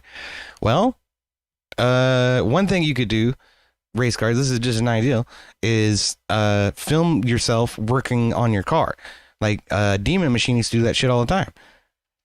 He would film himself working on cars and shit, and people loved it. Like his channel was a lot bigger than mine is. So if you do that, you talk people through what you're doing. Some people are fascinated by that. I'd tune in, I'd watch it, and if I had some extra cash, I'd throw it your way. So give that some thought. You know what? A GoPro is like $60 or something like that. Hook it up to a laptop, you're good to go. Yeah, I mean, yeah. So bear in mind all of the gaslighting, all of the bullshit that's been fucking going on with fucking Democrats for years. Right? And you know, relate that to the Ukrainian war, where they're going after Orthodox Christians as if they're fucking terrorists, right? Okay, so we have this, which is another flashback from Imam Muhammad Tawhidi. I don't know if I'm saying that right or not. Explains why radical Muslims consistently align with and vote for the left. They see liberals as naive and easily manipulated. In contrast, they fear conservatives who stand by firm principles and are harder to influence. So this is from a Dinesh D'Souza interview. I'm not sure when he did this or on what platform. But, yeah, back up a little bit. Nope, that's too far. Okay, fine. When I was an extremist, Islamist, fundamentalist, I would only vote left. Why is that? I saw them as very stupid. I would fear the conservatives because they come with principle. That's not someone they can brainwash. But the left, I know they have no values and no principles to begin with. I dare you to find one Islamic extremist that votes for Donald Trump. Never do it. Not in a million years. Vote to the leftist who wants to run around in pride parades, and Islamic extremists are against gays and homosexuals. And right, and this is always the argument, right? Lefties will tell you, well, you know, Hispanics, illegal immigrants are Catholic. They're right wing. Muslims are right wing. Yeah, but so why are you supporting them? Okay, on the one hand, and then the second hand is why would they support you? And here's a fantastic fucking explanation for that. It's because they're very easily manipulated. And look, you know, we have the evidence of it. The drunk girls in fucking New York cheering on Sharia law. All right, stupid white liberal women, absolutely, you know, applauding the destruction of the fucking country at large. And transgenders, but they want the left to go and get busy with that. They want them go speak about the climate. Go speak about abortion. Go kill yourselves. Go do that. She's fighting for abortion rights and all the other. My body, my choice. Yes, go do that. Go do it. But would she have an abortion? Never. Never. Would she kill a Muslim in her stomach? Never. What is the fundamental body agenda for America? The future of America has to be Muslim. Yeah. And again, you see that from the Muslim activists on the streets in New York too. So the stupid people, the sheeple, and the ignorant white liberal women are going to get caught up by these militant activists marching the streets in New York, and they're going to continue to support Christian genocide in Nigeria and Christian persecution in Ukraine. They're going to continue to call and cheer it on. Call for it and cheer it on. The shit is crazy to me. These people, I mean, it's hard to even consider that we're from the same country sometimes, you know? Are we? I don't know. Are we living in you know, the right and the left have been existing in two completely different realities for so long because of all of the endless fucking gaslighting that comes out of the left and how much liberals fucking eat it up, right? I'm not saying gaslighting doesn't come from the right. It does. But I think a lot of people on the right are more willing to question what they're being told than people on the left are. It's much more the middle of the road conclusion and affirmation of the left that, hey, you know, I'm going to do whatever the people in government tell me to do, and I'm going to vote for whatever the people in the government tell me to vote for. And if that's, you know, radical Islam and the administration of one of America's largest and most iconic cities, then I'm going to vote for it. And it doesn't matter if it actually behooves me or not. I went over some of Mom Donnie's policies the other day, yesterday or the day before. And yeah, it was the day before yesterday. I didn't stream yesterday. That's my bad. But the day before yesterday or the day before that. And among those is we're going to raise taxes on more white neighborhoods. So higher taxes for you if you look like me, but lower taxes if you have more melanin content in your skin, regardless of, what kind of money you make or what kind of job you have or what kind of resources are actually available to you. I myself am, ridiculously poor. And I'll again remind you about the donut links down there. We did nearly double our goal though, so we had $175 today. Thank you so much, Hall Long Nate. You're fucking a legend, man. I'm not gonna forget that, brother. But yeah, doesn't matter the fact that I drive a 20-year-old truck. I live in a 100-year-old house that I don't fucking own, and I'm struggling to pay my bills. It doesn't mean a fucking thing to these people. The fact that I have the skin color I have means that I should be doing just fine. And they feel completely justified about that. They feel completely fucking justified about that. The shit's insane. Like, why? Who convinced you to hate yourself and your own heritage? And how did they fucking accomplish this? It's been decades of just absolute gaslighting and propaganda and horseshit, and they lap it up. They lap it up like stray cats at a dish of warm milk, Achilles says God is about to teach these liberal women a lesson. I kind of hope so. I hope they take it to heart. I hope it means something at the end of the day, rather than just falling on deaf ears. But I fear that it will just fall on deaf ears. And I don't know what to do about it. Look, there's a reason that nobody wanted to compete for the Republican seat in New York, because they knew it was a losing ticket, right? New York is hopelessly fucking liberal. But I think not even trying was a mistake.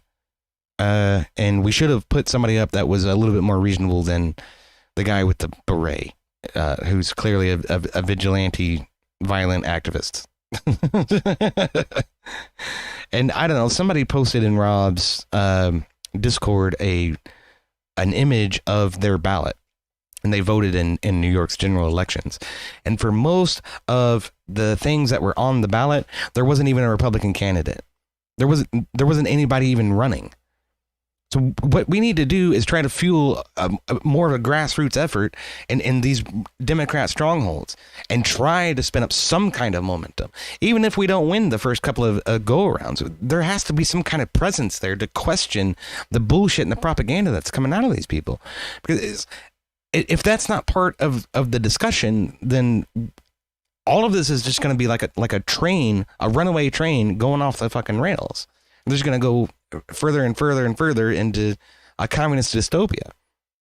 It's literally fucking Escape from New York is the only reasonable conclusion that anyone could potentially come to. Freer says if their fantasy was a reality, they'd never see my old wrinkly ass again. I'd have 1,000 archers somewhere. I don't have neighbors. Yeah, I hear that, man. You gotta protect what's yours. That's for damn sure. I do have some methodologies to accomplish that, but I don't know, man. Here in Kentucky, I feel like I have less to worry about. Now, I live in Louisville, which is a big city, which is a big Democrat stronghold, but we are absolutely inundated in a sea of red all over the state. There's 2 counties in Kentucky that are blue. That's Fayette and Jefferson. Those are the 2 big cities in Kentucky. Some people wouldn't even call them cities. I used to get in arguments about this in the fucking Air Force all the time. Unless you have 10 million people, it's not really a city. Like, go fuck yourself. Okay, we have skyscrapers, we have downtown, we have a suburban area, so that's a fucking city. In any case, yeah, there's about like 1.5 million people in Louisville, 1.7 million, I think, last I looked. And then maybe 800,000 to a million in Fayette County. Most people in the state live out in the red counties that spread out across the entire state. So when we do our presidential elections, it almost always goes red. And I think this year we were the first state that got called for Trump or whatever, this past election, in 2024, we were the first state that got called for Trump. And I was like, that's cool. We know how to do it. You know, there's 3 million people that live in this state. We're able to count 3 million ballots and come up with a conclusion within a couple of hours. How come it takes Michigan a fucking week and a half? You know, how come it takes California 3 weeks? This shit's insane. Clearly, somebody is cooking the fucking books over there. But it's whatever. Red Pill Phil McGill says Jefferson, Montgomery, and Mobile are all the blue here in Alabama. Righto. And it's always the big cities, right? It's always where people are hopelessly dependent on the government that everybody wants to vote fucking liberal. And out in the country where people have to make it on their own and fend for themselves, people all vote Republican. How curious that is, right? It's bullshittery. 100% is bullshittery, man. And this is, I think this is why the communists want to force people that live in rural areas to sell their land to the government and gather everybody up into cities so that they become hopelessly dependent on the government. And it's no longer a conversation about right versus left or conservative versus liberal. It's about liberals versus commies. You know, it's about progressives and radicals sort of fighting the moderate left rather than any sort of discussion about conservatism at all. That's really what they want. That shit's fucking terrifying. I mean, that's truly dystopic. And any sense of identity that America had would be lost if we actually went through with that.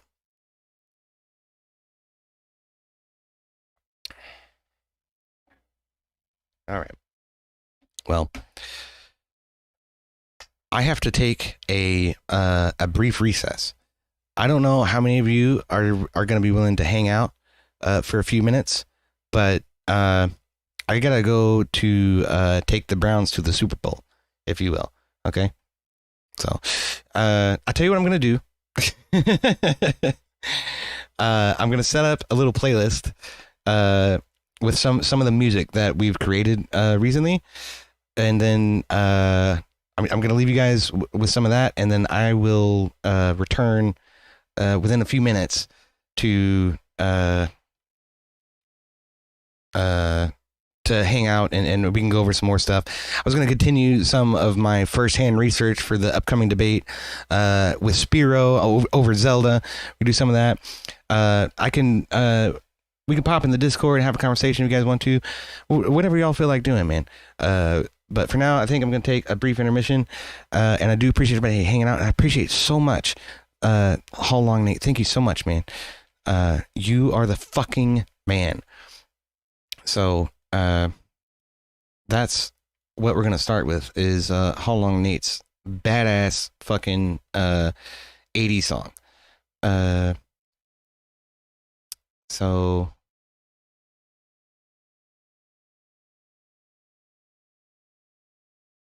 I think I added the wrong one first. That's okay. You're going to have to stay and, listen to, some more of the songs in order to find the second one. Okay. I'll do that one and then this one.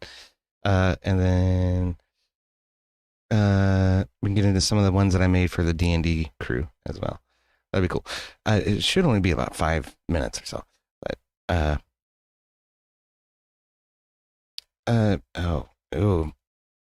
yep, I gotta go. One more.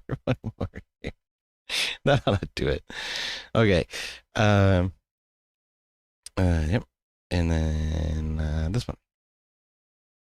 Yes. All right. Cool. Y'all bear with me for this brief intermission. I shall return momentarily. Thank you all so much for hanging out. Good times. And don't forget about our Dono links down here. So, and join the Discord if you haven't. Definitely do that. So that's right. I gotta go drop a package off. I'll be right back. Rolling down the highway night and day. Stars and stripes lighting up his way.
valley where the engines roar.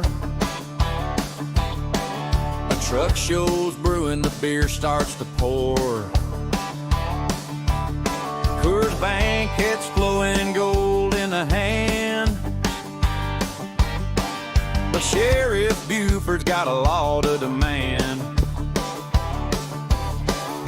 Lights in the mirror, red and blue spin. He's coming for the party, but he won't win. Smokey's on the tail, but a bandit won't quit. Freedom's on the line, every mile of it. With a can in the air and the pedal to the floor, we're fighting for Coors and a whole lot more.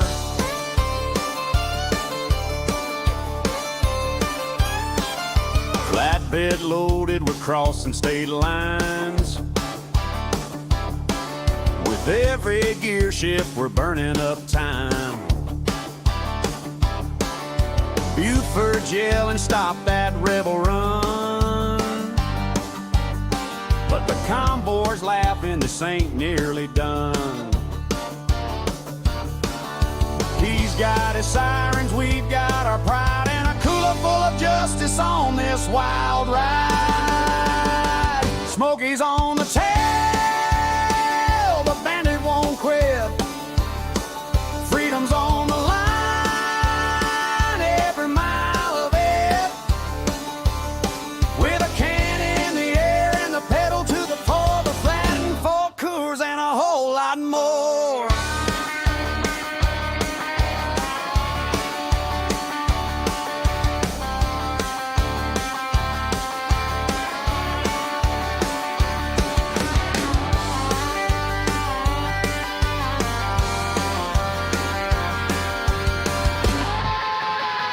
Smokey's on the tail, the bandit won't quit. Freedom's on the line, every mile of it. With a can in the air and the pedal to the floor, we're fighting for Coors and a whole lot more.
Sheriff Buford's got a law to demand. Lights in the mirror, red and blue spin. He's coming for the party, but he won't win. Smokey's on the tail, but Bandit won't quit. Freedom's on the line, every mile of it. With a can in the air and the pedal to the floor. We're fighting for Coors and a whole lot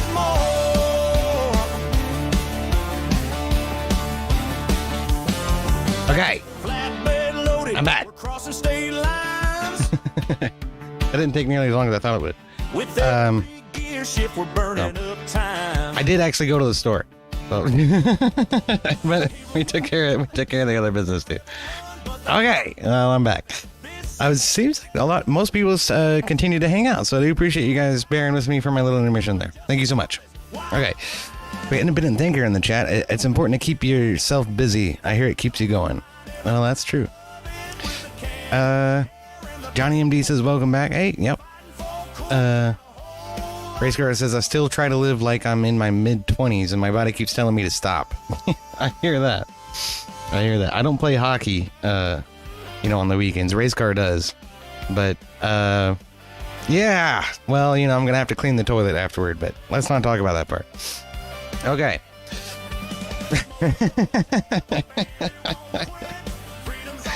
Yes, sir. Poop jokes for the win. All right, that's right, everybody. This is the quality, program that everybody turns in for is poop jokes and stupidity. So, all right. I did find a cool little instant soundboard thingy. But, anyway. Must have been a light package. Yeah, well, Race Car says we had 8 guys Wednesday night, but somehow managed to pull out a win. Nice. How many people are supposed to be on a hockey rink? I'm not even sure. Is it 12 or 15? I'm not sure. But here, speaking of fucking Carlos Spicy Winner.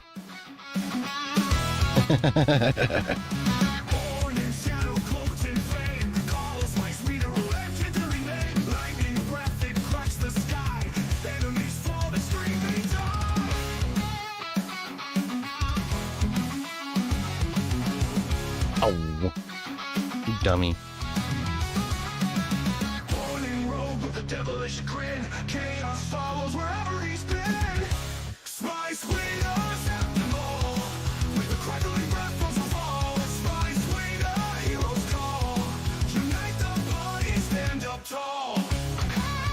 I got all kinds of cool little video backgrounds, man. I went on this thing called Pixabay.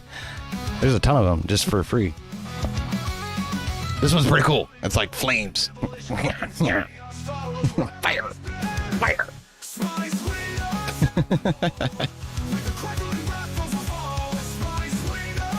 Hold on a minute. Let me try and do this right. There we go.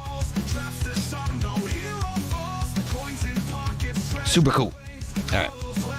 Anyway, man, I'm done messing with buttons and stuff. I think we covered everything I had on my docket, so let me get rid of this stuff. I cannot believe that shit about Ukraine going after Orthodox in Ukraine. The government's going after Orthodox people. That shit's nuts.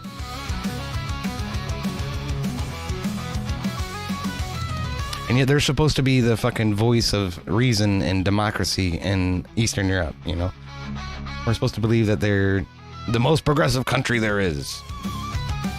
Give me a break. They're just as tyrannical as the Russians that they're supposedly, justly fighting against. Bullshit. All right. Oh, we got one more to do. Let's do one more here.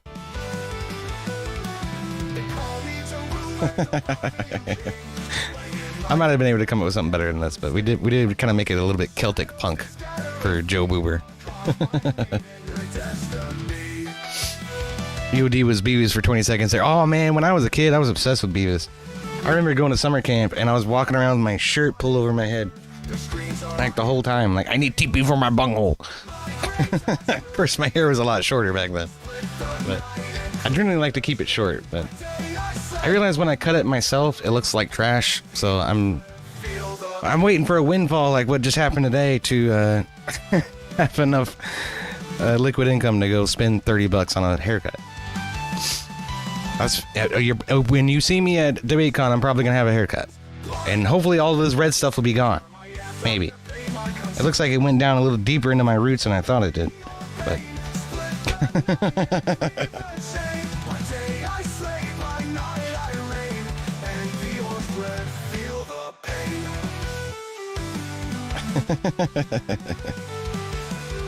Why are we still sending money to them? Why are we still sending money to Ukraine? I have no fucking idea.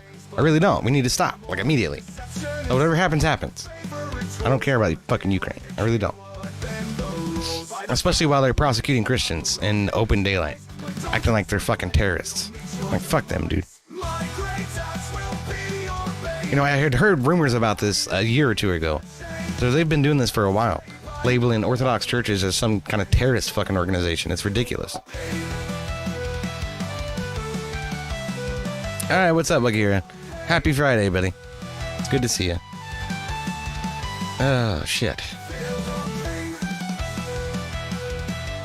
Yeah, man, I'm just miffed about all of it, you know? I'm miffed about all of it. It all sucks. It all sucks ass. So, here's what I'll tell you is pinned at the top of the YouTube chat is my donation links.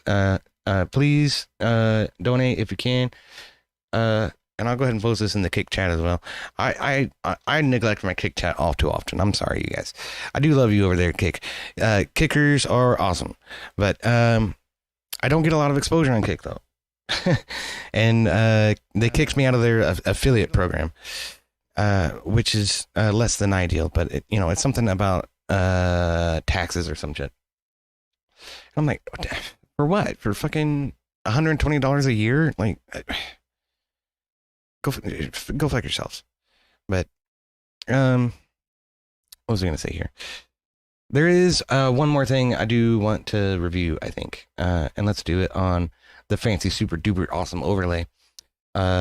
This was pretty funny, and it's kind of a throwback of a meme, but I do really appreciate what this guy is saying. It's not the cowardly, wimpish Christianity that you want to make it. My Christianity is the Christianity that defeated Islamic Jihad 3 times. My Christianity is the Christianity that conquered the Roman Empire. My Christianity is the kind of Christianity that defeated the pagan Vikings and the northern pagan tribes. My Christianity is the kind of Christianity that defeated the Ottoman Empire, that defeated the Arab invasion of the 7th century, that defeated the Arab invasion in Andalusia, in Spain. Do you see? You're he sees it.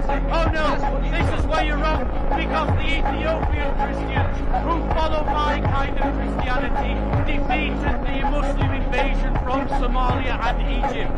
My Christianity is the one followed by the Armenians and the Georgians who defeated the Persians or Zoroastrians and the Muslims. My Christianity is not for wimps. You're complaining about it because you are. I love it. We need more of that. We need more of that. We need more of telling these people to go fuck themselves, and that it's not wrong to advocate for yourself or your own personal fucking beliefs simply because of the melanin content of your skin. That's bullshit. It's complete and utter fucking bullshit. And I can't help but weep a little bit in my soul whenever I look at streets and beaches across England and Great Britain and see, so very few people who are ethnically British, we'll say. I think that's fucked up. I really do. Ah, man.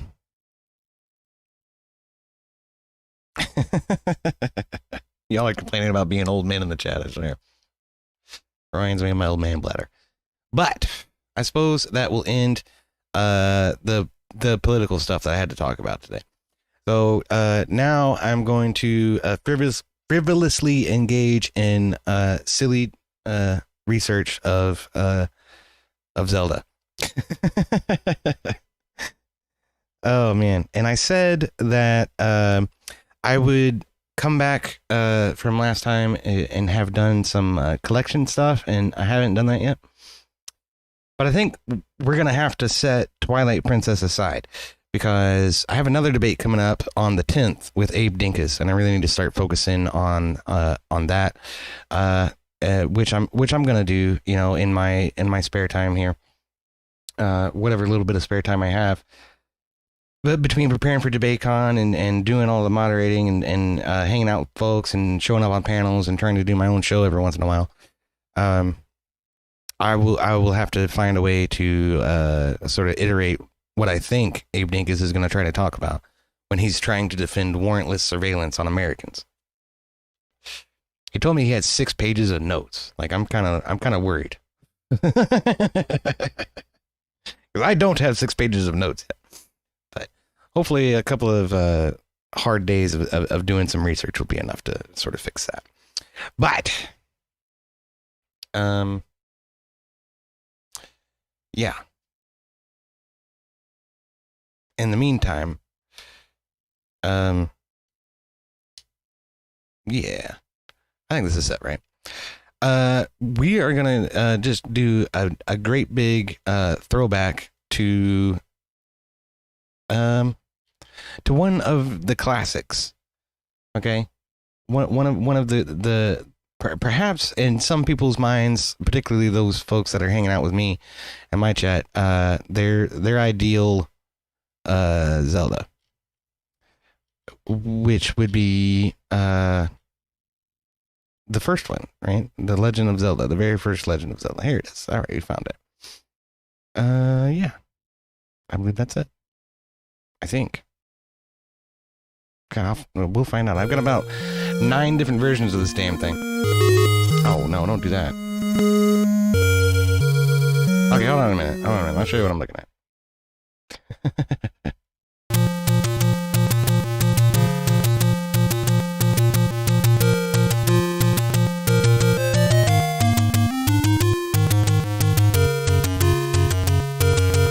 Well, that's a little bit helpful.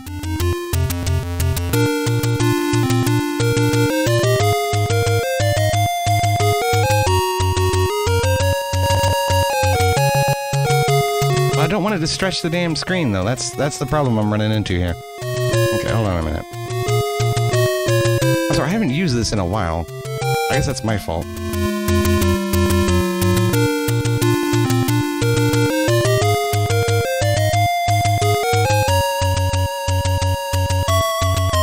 How do I... Okay, you know what? I can reset it, but I can't turn it off. I just have to... Oh, man. Okay. Yeah, you guys can't hear that, but I'm having a serious audio fucking problem right there. There we go. Okay. So you can see that. I think it's forcing my screen resolution to change. I hate it when it does that. Then my multiple screens all fuck up. Okay, hold on. This is the fun of emulation, though. You know, it's all of the technical difficulties you go through to make stuff work. Oh shit, fire. Okay, let's not do that. Yeah, that's fine. Okay. And this is as big as I can make the window.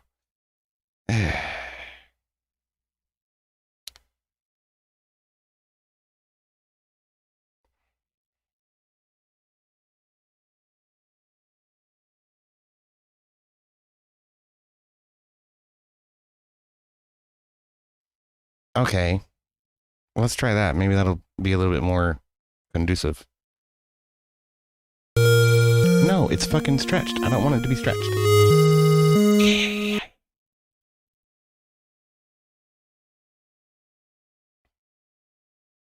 Okay, just go away. I'm sorry, y'all. We're gonna figure it out. I promise. Okay. It still won't let me change it from not being stretched to stretched. At what point do I get that option? I don't know. Why won't it? Okay, don't do that. Don't do that. 1920. Yes. Okay. Is there a recent? No, of course not. Why would there be? I don't know. This is an ancient fucking piece of software, but. Oh, are you freaking joking? I hate you so much right now. I'm gonna get there. I promised. Okay.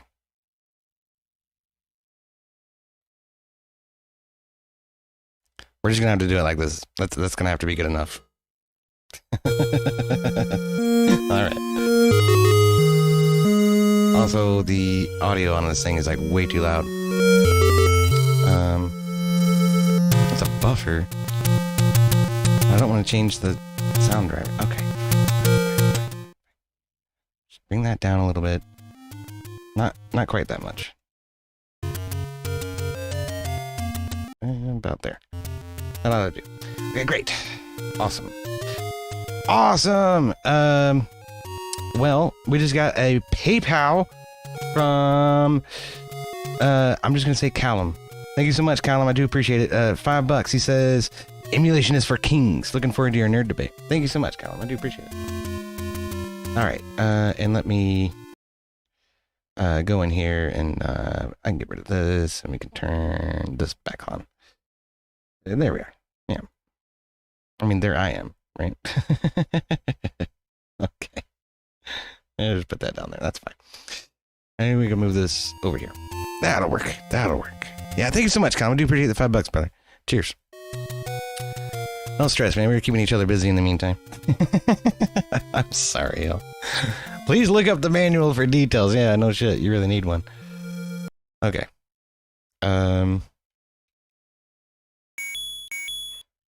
This is not the original. I can already tell.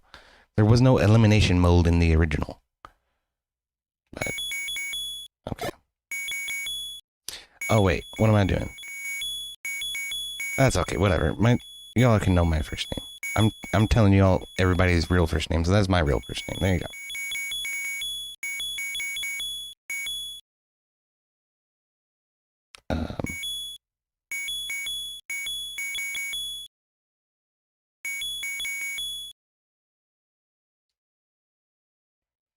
Okay. There we go. Here we are. The very first ever Zelda. And I don't have a sword. That's right. We gotta go in here and get one. Link was a ginger too. I mean, in this game he was, yeah. All right, so we're starting at 2:20. I want to spend an hour in this game, and then we got to move on to the next one because there's a lot of these. There's a shit ton of them. I'm gonna have to try to convince Spiro that we can only talk about the console titles because there are so many of these that ended up being on mobile platforms, on little handhelds.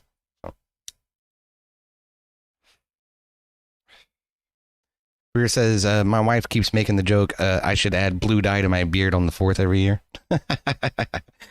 It's dangerous to go alone. Take this. And then you immediately stab him in the face with your sideways face. That's classic. Okay, where's the first dungeon again? I completely forget.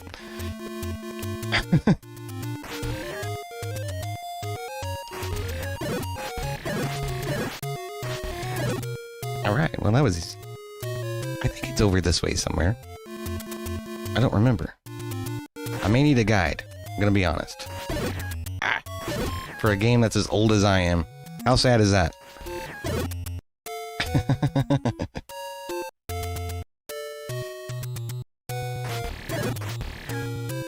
Y'all gotta help me out. Which way do I go to get to the first dungeon?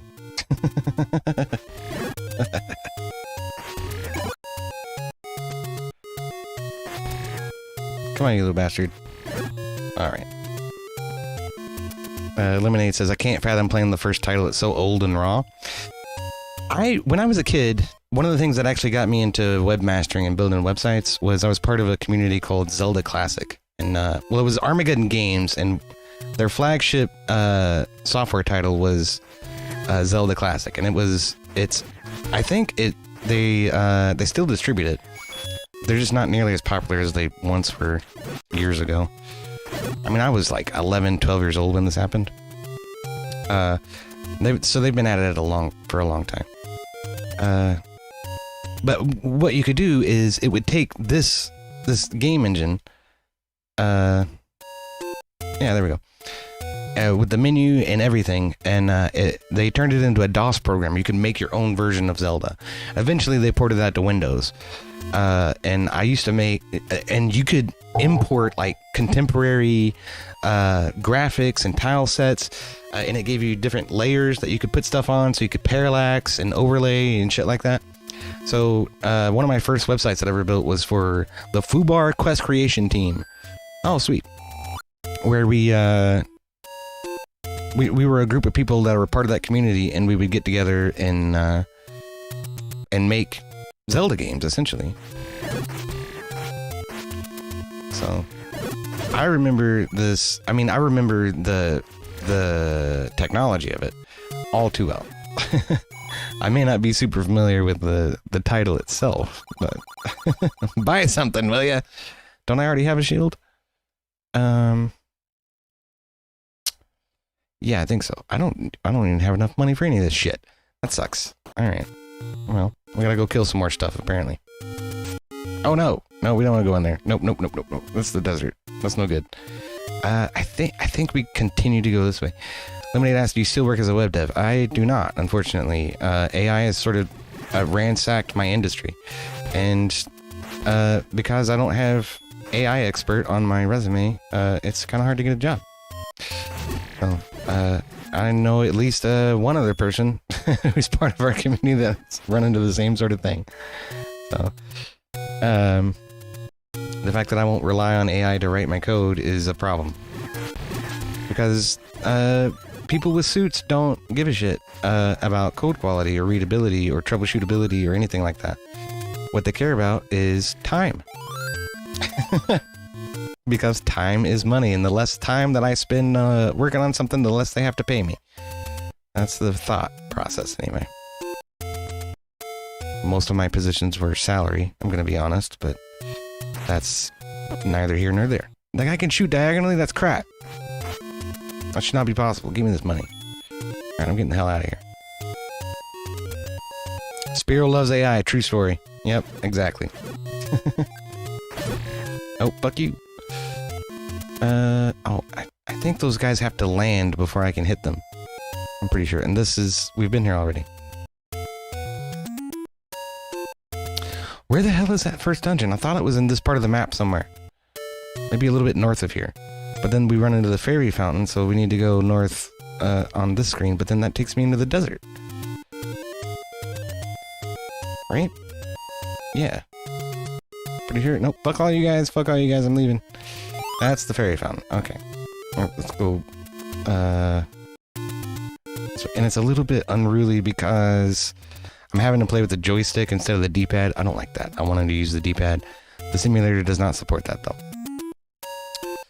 So I need a better emulator. Ow! Aha! Aha! I think this is it. I'm gonna go in here with 1.5 hearts, but... Okay, we found it. I didn't get any hearts for that. Awesome. Johnny says you missed it all last night, early morning. Was a blast. I didn't miss it. I was there for some of it. I was trying to do stuff. Speaking of being a web developer, one of the only ways that I can continue to exercise my skills trying to take jobs on like Fiverr and stuff like that. So I was working on some of that last night. Unfortunately, it's a very inconsistent work and it doesn't pay a whole lot because I'm competing with, people in India and Pakistan and shit. So I've got to work for like $5 an hour doing what I would normally have charged people. I would have normally been paid like $100,000 a year to do, but we're close to it. It's kind of a fucking nightmare what the industry is becoming. Somebody give me a heart piece. Oh, okay, there's one. That's good. Yeah, how about that? I got a watch. Is natch. Is there a block or something I can move around in here? I don't know. We got 2 keys. And I remember when you had to put your games through your VCR. That was crazy. Yeah, I remember that too. I've actually got an old Sony Bravia TV with analog input on the back of it. And I have a Nintendo NES and a Sega Genesis sort of daisy chained into that analog input. So I still have a working Genesis and a working NES in the other room.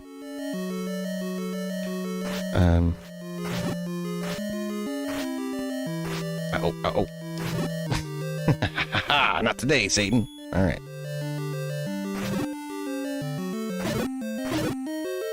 Still no hearts. How come nobody wants to give me a heart piece? I don't know. All right, well, let's continue up here. Anybody ever play Platoon on Super Nintendo? I do love me some Super Nintendo games. You see how crazy that is? He's like snaking his way across the screen. That's because I'm using the fucking analog stick instead of the D-pad. I hate that. Yeah, when I, okay, great. After this, I'll have to fucking hunt down a better NES emulator. But... Alright, well, we're getting some money. That's good. Can I push any of these blocks? Like, normally you can push the blocks on one axis or another if they're pushable. Nope. Okay. Well, let's go left. Okay. Oh my god, no. I'm trying to shoot the bats. Eat the dogs. Eat the cats. Shoot the bats. Oh shit. Do I go north or do I go back? Alright, let's go north. Fuck it. They're not all hooked up, but in front of me is an SNES, an N64, a PS2. PS2 5. What is that? What do you mean, the slim one? Yeah, I had one of those. Those are pretty awesome. It's kind of amazing that they were able to stick the hardware in such a smaller form factor, honestly. But Independent Thinker says, haha, dude, we had a hard time finding a TV to plug in a 90s video camera. Eventually we found a VCR. 8mm tapes. Yeah, remember that. My grandpa had one of those. Like a straight-to-video camcorder with tiny little tapes on it. Eastmost Peninsula is the secret. Okay. Well, oh shit. Don't shoot him. Right. Get the hell out of there. What is your opinion on the handheld emulators they have on Amazon now? Oh, I don't know, man. When it comes to emulation, I wouldn't buy hardware specifically for it. I think that's a waste. You can run emulators on a Steam Deck because it's essentially a Linux machine. If that's what you want to do. I'm not a big fan of handhelds in general. I like having my big screen. I like sitting in front of the TV. That's how I grew up playing video games. I didn't grow up with handhelds for the most part. I have a Game Gear in a cabinet back here, or maybe I put that in storage over there somewhere. But, yeah, I hardly ever play it. I've got a handful of games for it that are pretty good. But, and the screen on the Game Gear is pretty trash. I've also got a Nintendo DS, like an original DS, which was out for all of like 5 minutes. There's the map. All of 5 minutes before they released the 3DS and the DSi. I've still got a key. We can go right. Looks like up is a finite pathway. Let's go up there and see what we got. Oh, there's a key. And another key. Okay. Alright, sweet. Well, let's keep going. What's up here? Oh, these little bastards, huh?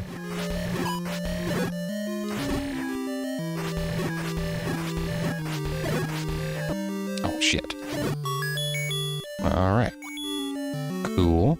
There's another key. What's in here? I hope this isn't the boss. Oh, it might lead to... Oh, my God. Oh, my God. No. Okay. Well, not ready for that yet. I think that is the boss. PS2, 3, 4, and 5. PS2 through 5. Oh, no shit. That's a lot. Yeah, I've got a PS3 and a Wii. Those and an original Xbox. Those are the most contemporary consoles I actually have in there. I miss arcades. I do too, man. Those were the good old days. For real, for real. Oh, shit.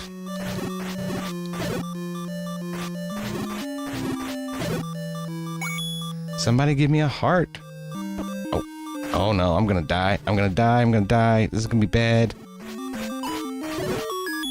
I got a boomerang. Sweet. Alright. I can stun people. Johnny arcades were the shit, man. Hell yeah, they were. And you know, and it served as a good what do you call it? Like a gathering point for people. Oh no. Oh no. Oh no. I remember these fucking things. Don't they take me back to the beginning? I do not want to fuck with those guys. Ah! That's the boss! That's the boss! I was wrong. That's the boss right there. Okay, we'll come back to him.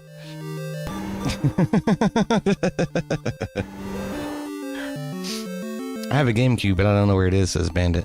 Yeah. I like the classic ones. I thought for sure at some... Oh, no. I thought for sure at some point,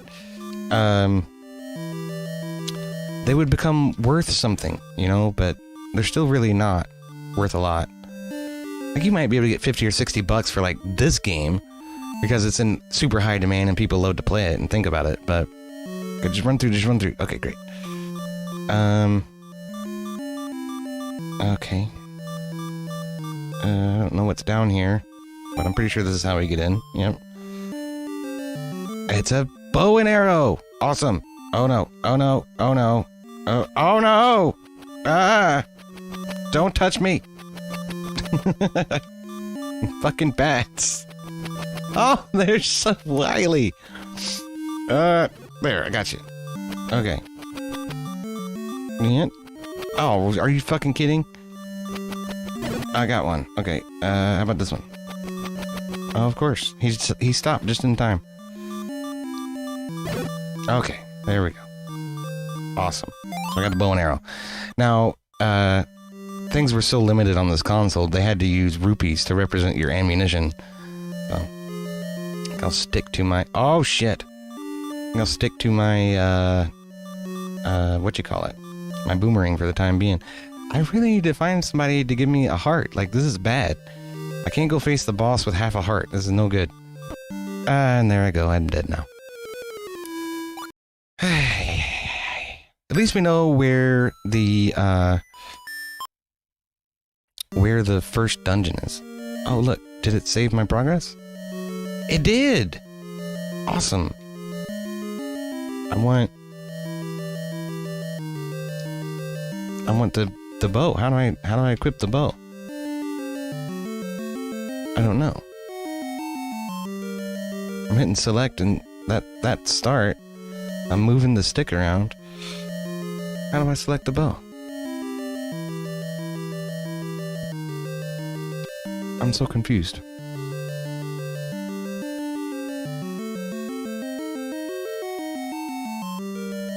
Huh. I don't know. 3 was the best PlayStation. Yeah. I mean, I think some people would disagree with that, but I did appreciate it. It was a big jump, you know, hardware wise. As I recall, at the time, PlayStation 3 was the most complex hardware on the market.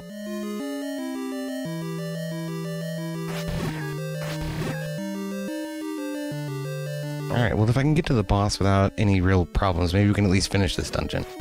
That'd be something. Oh. Okay.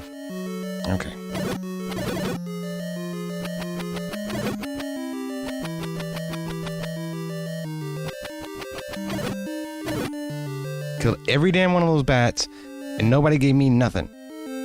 What a bunch of crap. You see, the NES did support layering, though. In complex collision, well, I wouldn't say complex. But you can see, like, I can walk over this, but then I can't, like, walk into it. So it, yeah, I don't know. Little stuff like that sort of sticks out to me. Because this console is actually a lot more capable than anybody realized at the beginning, and that's been kind of the running theme with consoles for the most part. Is developers will sort of look at it and try stuff that they've tried before because they know it'll work, but they're not actually pushing the limits of the console until, you know, third or fourth round of games comes out for it. Yeah,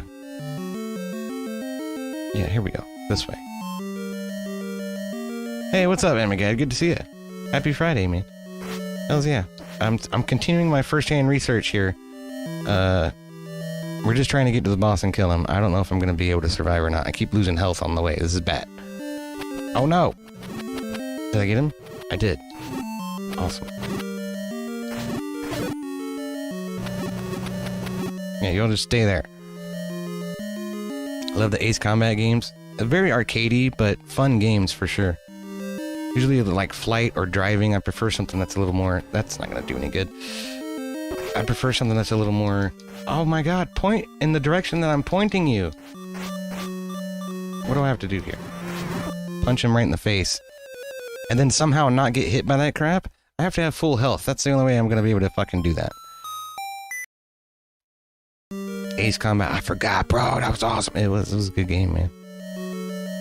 Like I say, fun times, but generally I try to shoot for like simulation type games on that kind of stuff. I prefer that a lot more than the arcadey cat types. What the hell? Go this way.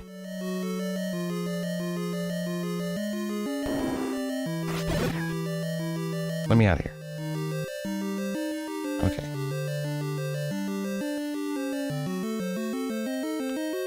Like, one of my favorites on N64 was Star Wars Rogue Squadron. That was freaking fantastic.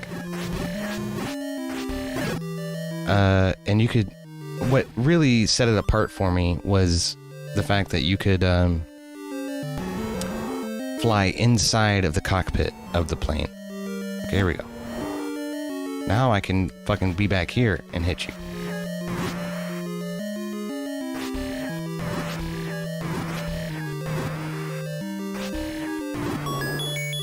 I win! Okay, cool. We did it! We did the first dungeon of Zelda 1. Oh yeah. And now here's a piece of a Triforce. Boo-doo-boo-doo-boo! Alright. Giggity giggity. Uh-oh. Okay. So one of the things about this game, which I found to be interesting and unique between all of the Zeldas, was the fact that the Triforce has been broken into 8 different pieces. It's the Triforce of Will, I think, that belonged to Princess Zelda. And this is all in the manual. So, hold on a second. Can I pause the emulation? I cannot. It doesn't appear that I can anyway. I'll tell you what we'll do. We'll save it. Okay. And then,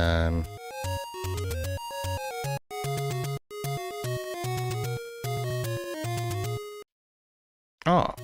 Okay, so select is pause. And then start just brings up the menu. But there... Oh, I see. So what am I missing for the bow? Do I need to find an arrow or something? I don't know. Maybe. Apparently that's why I can't use the bow, because I'm still missing something. Alright. Well, whatever. We need to rack up as much money as we can get. So. Anyway. Yeah. So apparently Zelda's, nursemaid or housekeeper or something decided to or was tasked with the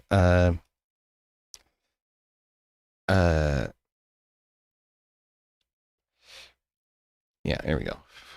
Was tasked with the job of going through and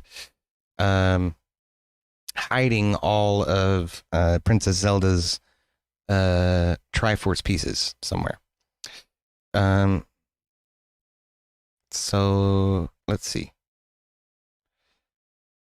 Starting the game over options, retry, basic wisdom, Link's journey. Well, and here's something interesting to think about too, right? This game came out in what, 1986? This is a 48-page manual. It's nearly 50 pages, right? That came on in the manual with the game. I was playing a game from 2004 and it had like a 12-page manual. There was nothing to it at all.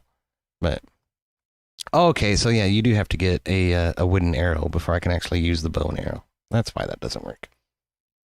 Okay, the fragments of the Triforce are hidden in the mini labyrinth levels. They are arranged as shown in this picture. Well, yeah, but whose Triforce is it and where did it come from? You know, that's kind of what I was wondering about. I guess we need to go back to, like, here. So in the midst of this chaos, in a little kingdom in the land of Hyrule,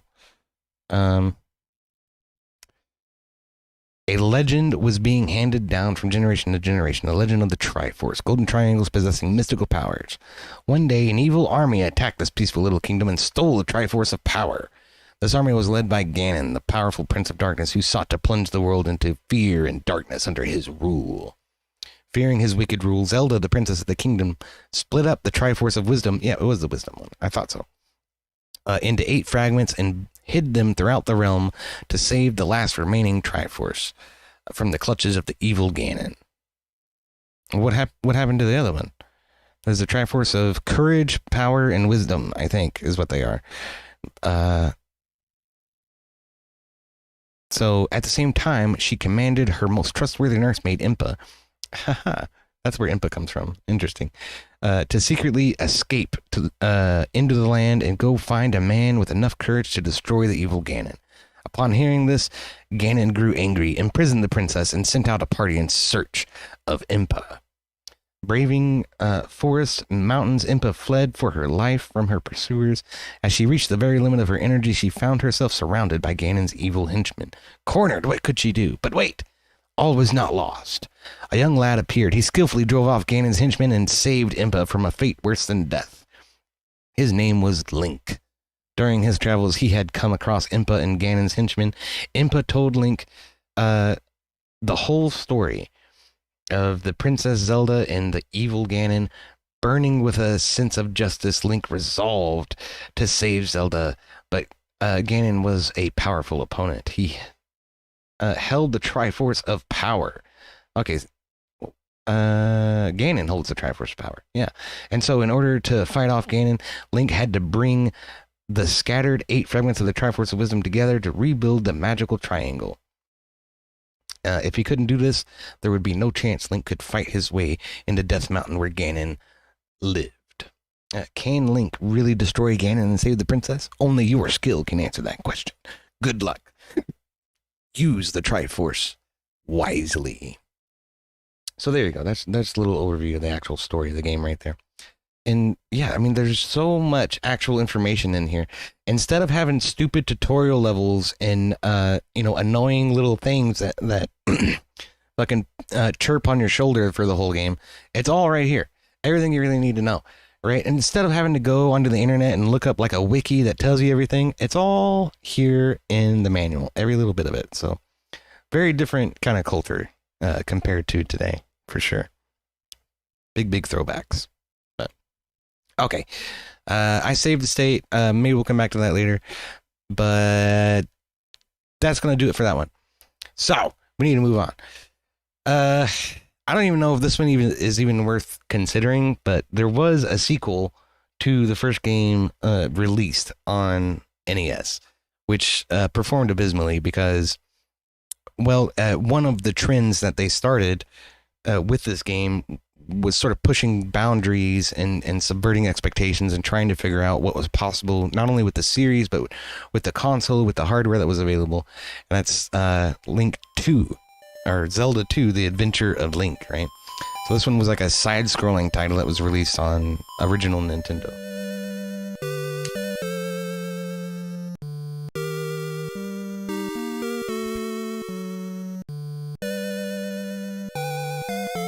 And you can see, like, they've already started being a lot more detailed with the graphics and everything.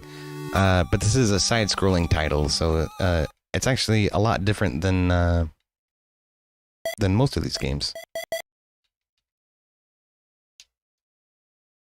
Oh, okay. And this time we'll just do EOD. There. Yeah, that works. Yes.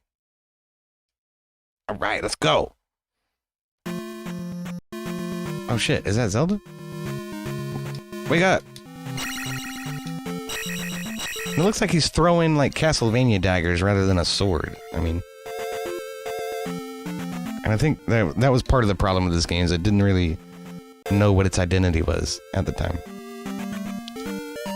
So I'm pushing up and jumping, but I guess I can't get up there. Am I supposed to go this way? Or, yeah, I guess it doesn't matter. So now we're in the overworld. It's a little bit more like regular Zelda. But again, all of the... Oh, shit. Oh, shit. All of everything is just a whole lot more detailed. What was all that? They just disappeared. Oh. Okay. Start pauses it. Nope. Go away. No. I started pushing the console a little more. Yeah, exactly. That's probably what I'm getting at, too. You know, it's, oh, we're going into battle. That doesn't hit. Okay, that does. Ooh. Anybody else? Anybody else want some? Any more choo-choos? So apparently this is the introduction of the choo-choo, enemy. That's what they look like to me, anyway. The choo-choos from later Zeldas, like, Twilight Princess and, Ocarina of Time and shit.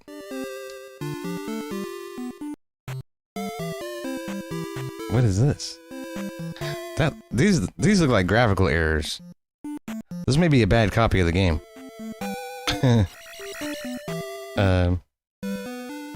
Yeah, those are definitely graphical errors. Okay, you know what? I'm gonna have to, like I say, I'm gonna have to hunt down some more. What'd you call it? We have to hunt down another NES emulator and probably look for a better copy of that game, because that was not right. So I'm gonna have to find. Yeah, we're gonna have to fix that. I'll do that off screen.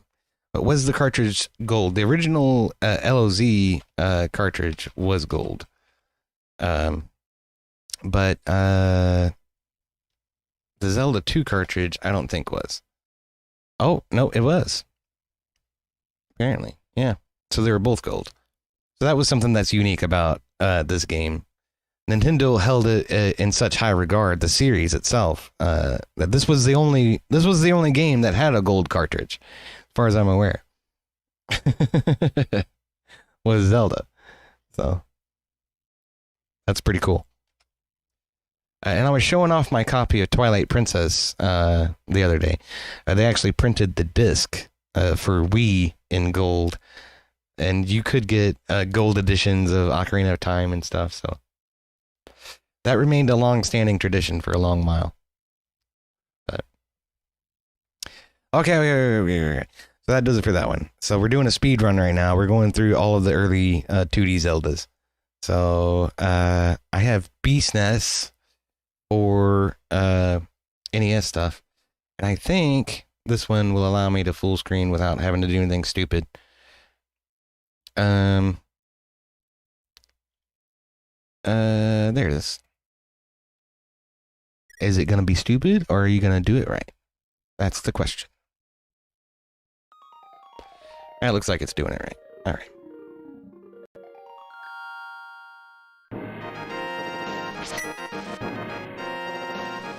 And I know this was like a really important one to a lot of people in my generation, because we kind of grew up more in the Genesis, Super Nintendo time frame rather than the NES, Sega Master System time frame, right? And so this was really the first Zelda that any of us actually spent any time on or trying to complete. When the original Legend of Zelda was released, I was like a twinkle in my father's eye. It was 1986. I wasn't even born yet. So. I tell you what, though, I need to grab a glass of water really quick. I ran out of coffee, but I've still got some cold water. Let me go get one of those.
Okay, sorry about that.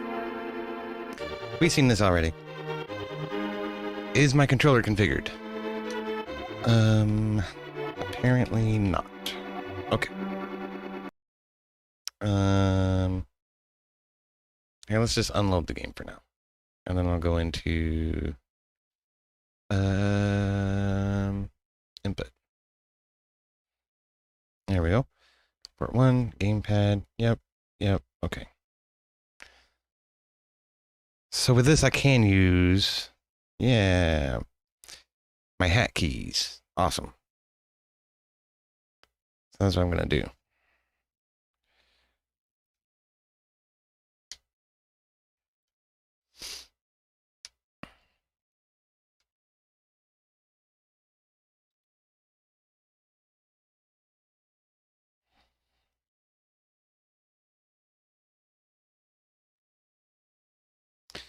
Okay, cool.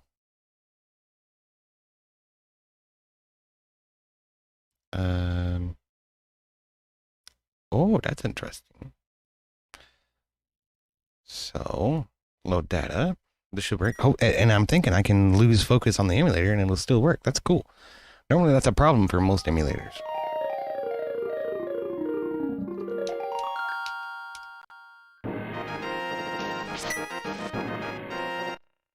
All right, it's working. I apparently already have a game going here.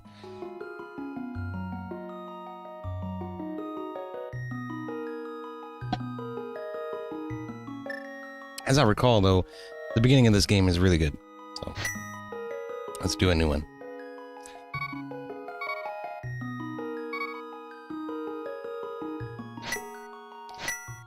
Okay. Help me. Please help me. That's right. The ticker tape at the bottom shows how you can help in any way that you want. If you want to donate through Cash App or PayPal, it'd be super great. Thank you guys so much for hanging out and helping me get down to DebateCon and cover some expenses there. I do appreciate it. All right. Oh, let's see if I can lose focus and continue to do input. I can. That's cool. I'm a prisoner in the dungeon of the castle. My name is Zelda. So this is Zelda talking to me in my dreams. Holy crap. The wizard, Aghanim, has done something to the other missing girls. Now only I remain. Oh shit, dude. He's got a fucking harem in there. Sounds like some jihadi fucking Palestinian Hamas cartel shit going on. Aghanim has seized control of the castle and is now trying to open the 7 wise men's seal. I'm in the dungeon of the castle. Please help me. EOD, I'm going out for a while. I'll be back by morning. Don't leave the house. Uh-oh. Dad's got a sword and shield and running out to go fuck some shit up, apparently. Oh. Of course. D-pad. I knew that. So now you can see the technology has gotten, exponentially better on the NES. There's a much deeper color palette. And much more complex graphics possible. So I have a lamp. I can light torches and see your way through darkness. Is that all I get? And one of the things with Zelda Classic is people had extracted this entire tile set and made all of these mechanics possible in Zelda Classic. And people were making clones of DS games and Game Boy Color games as well in that engine. So it was capable of a lot more than just NES titles, which made it super cool to use and fun and interesting sometimes. I wonder if I can find my old quest. I called it Deities Challenge, because my name, if you didn't know, stands for the Executioner of Deities. But Help me, I'm in the dungeon of the castle. I know, I'm trying. I know there's a hidden path from outside of the castle to the garden inside. So yeah, one of the things this system did was allow these overlays. The trees are over top of my character as I run underneath. So there's a layer underneath my character, there's a layer over top of my character, and then there's a layer on top of that where the rain is actually happening and the lightning effects are happening. So it's all just, you know, exponentially more and more complex as you go. Very cool stuff, though. Interesting to see how video games have sort of evolved over time, right? I'm pretty sure the castle is north of here, if I remember correctly. We may even have a map available to us. No, I guess not. What does this say? I'll give 100 rupees to the man who finds the descendants of the wise men, the king. Wait a minute now. I think that's me.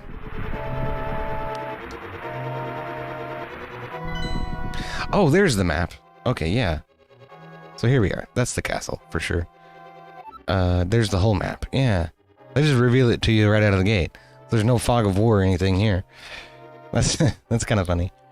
But you can see very distinct sort of thirds that the map has been sort of split into. Up here in the upper, I'm pointing at it. Y'all can't see what the fuck I'm pointing at.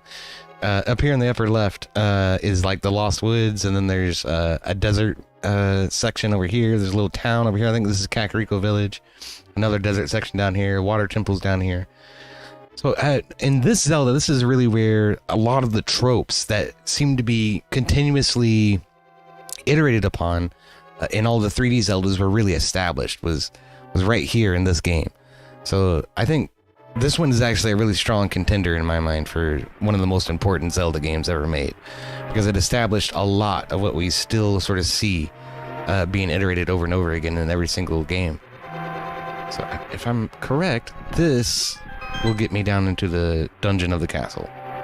Help me, I'm in the dungeon of the castle. I know there's a hidden path from outside of the castle to the garden inside. Yeah, that's this, I'm pretty sure.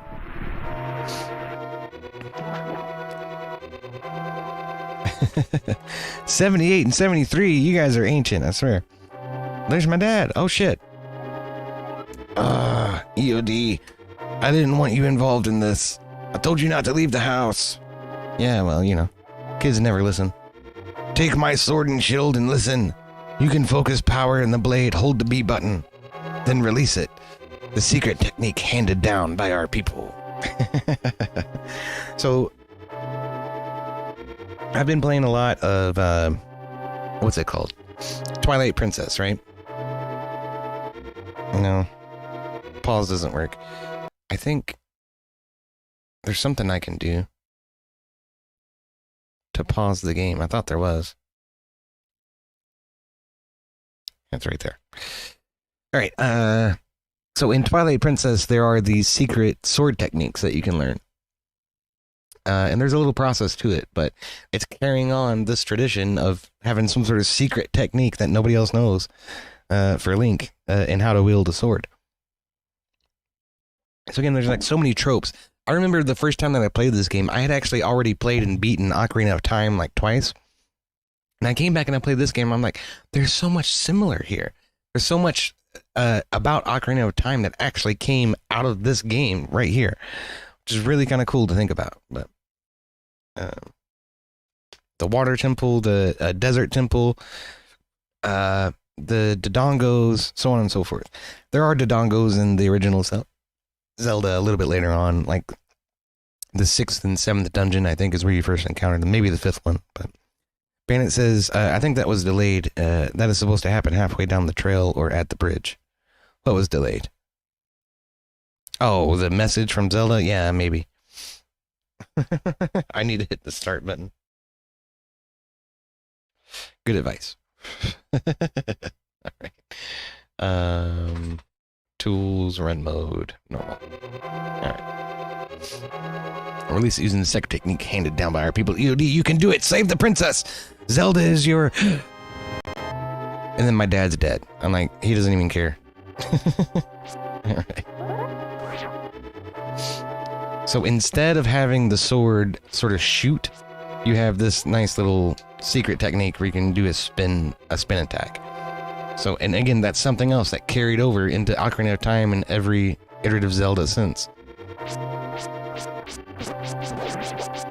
All right, give me that. And this game was the first, top-down view game that actually experimented with what's it called? Short on magic power. You can't use this item now. Watch your magic meter. I need magic. Right. Oh, for crying out loud. Okay. Well, that sucks. Oh, there's some magic. Cool. Ah, ha, ha, ha.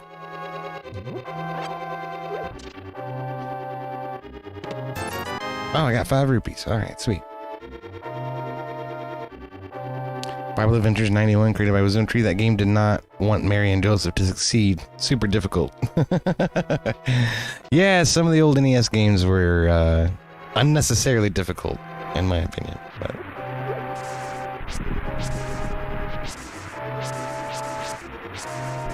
yeah, I mean, this is giving me throwbacks. All of these grass and bush tiles and tree tiles and stuff were stuff I loved to play around with when I was building Zelda games.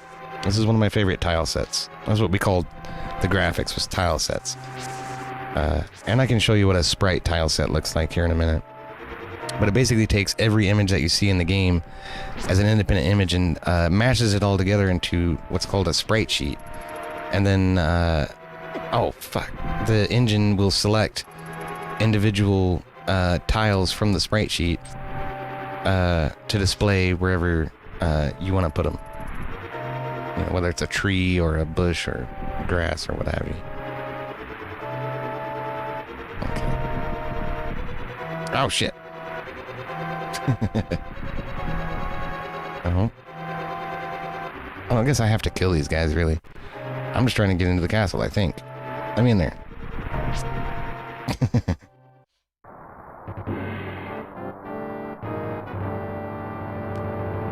I don't know where I'm going.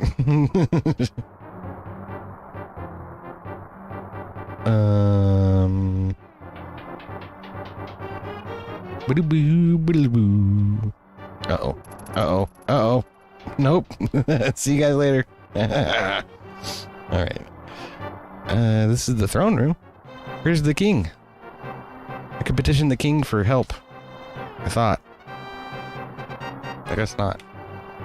At least not yet. Oh, great. I do not want to screw with these blue guys right now. I'm just gonna ignore you. Nope, nope, nope, nope. Oh, man. What do they say? Knowing when to retreat is a better part of valor? Yeah. It's kind of the position I'm in right now. Oh, almost. Gotcha. Alright, sweet.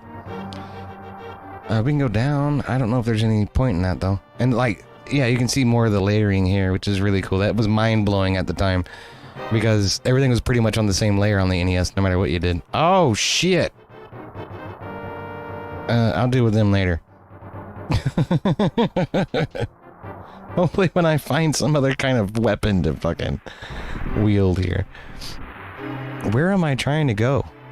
Am I trying to get in there? I'm not even sure. I guess we can go in there. I don't know what the point would be. Maybe we go down here along the wall? Oh, that guy's got a shield and shit.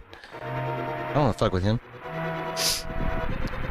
Auntie's back. Welcome back, Auntie. How you doing?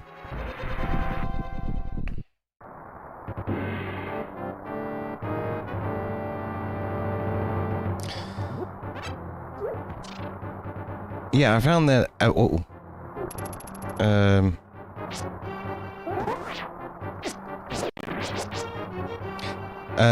found that a lot of the smaller, kind of more independent games for Nintendo, especially, were really bad about their difficulty curves.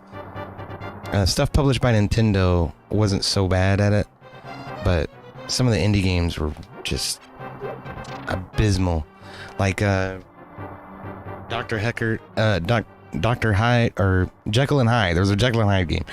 That's famed for being one of the most difficult NES games ever made, and it is pretty bad. And there's that one Ghosts and Goblins or something like that. It's supposedly the hardest game ever fucking made. Oh shit.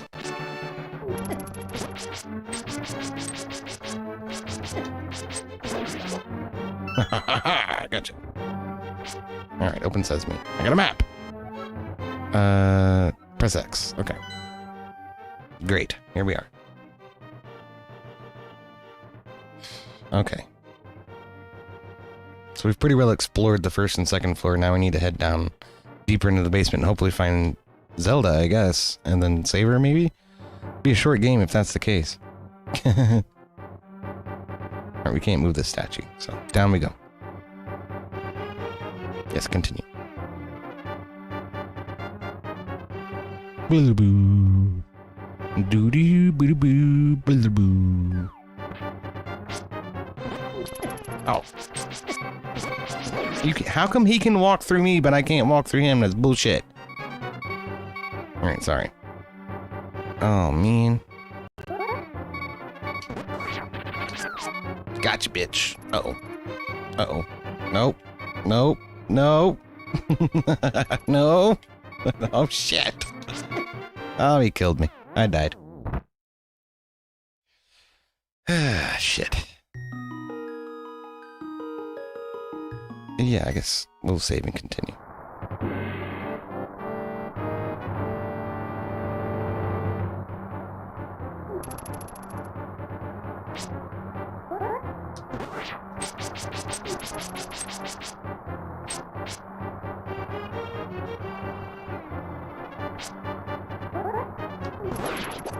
There we go. We got rid of him. All right.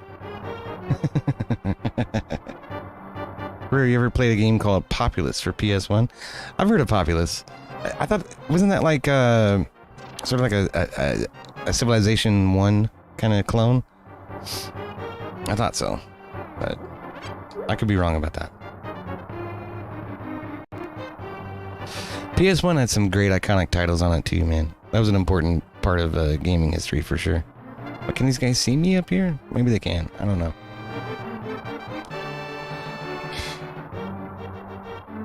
Come over here. I'm over here.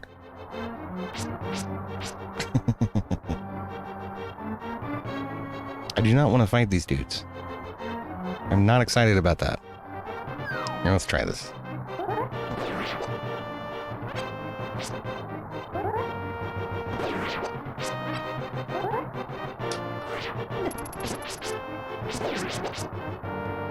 Ah, yeah.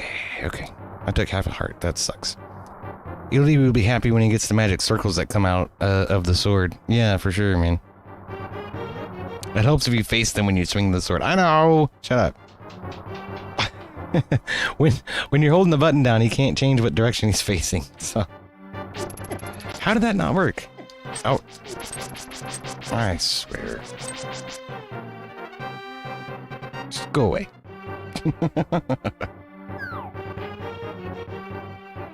For crying out loud. Nope. How about this one? I don't care. Go away. Go away. Did I get hurt? I didn't get hurt. That sucks.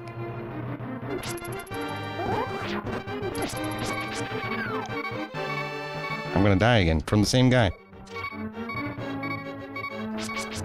How did that not hit? The sword hit him! Oh my god. Okay, we'll try again. I'm having a really hard time fighting two of these guys at once.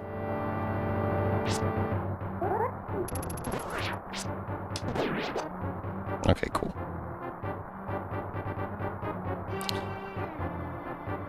My favorite besides the Resident Evil titles was Dragon Warrior. Yeah, I've got Resident Evil, man. I was thinking of doing that one for Halloween, but oh nope. Fuck you. How about that? That works for me. Okay. Also, we have these fancy little little things called save states, which I might have to start using here. Yeah, like right here. So that I don't have to keep running the same sections of the dungeon over and over again.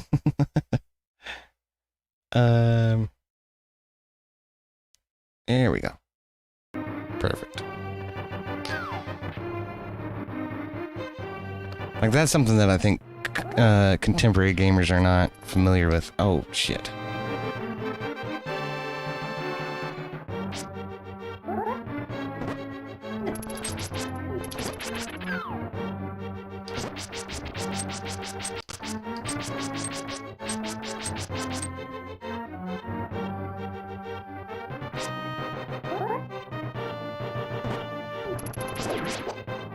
Okay, finally. And I didn't get no hearts. Awesome. Oh, there's another one?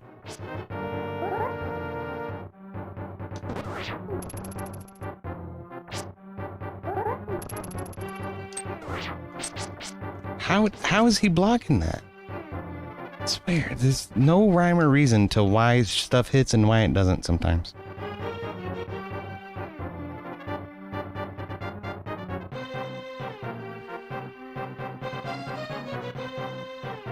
That's okay. It was early, Super Nintendo technology. We can't expect it to be perfect.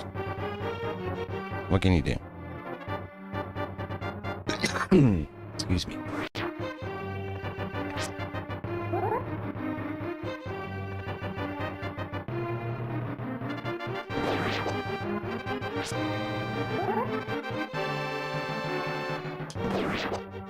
There we go. All right. Get rid of those guys. I'm happy. Now what? Okay. What is this? Oh. I guess I could have avoided them. Leaving stream open. See you later. It's good to see you, Johnny. Thanks for hanging out, man. Again, we are engaged in first-hand research for a debate that's upcoming with Spiro Floropoulos, or however you say his freaking name, on sweet. What is it? December 2nd. All right, sweet. I got the boomerang. Awesome. So that's always an early game edition, right? Yeah. Sweet. Is the boomerang. Of course, that was established in the original game, but...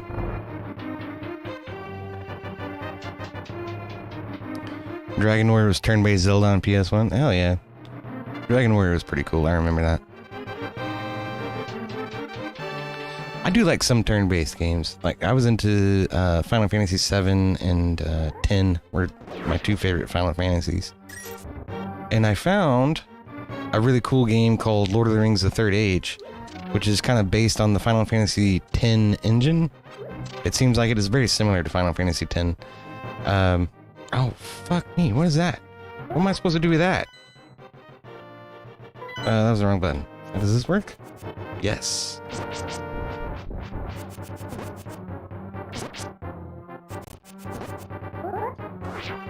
Oh, fuck.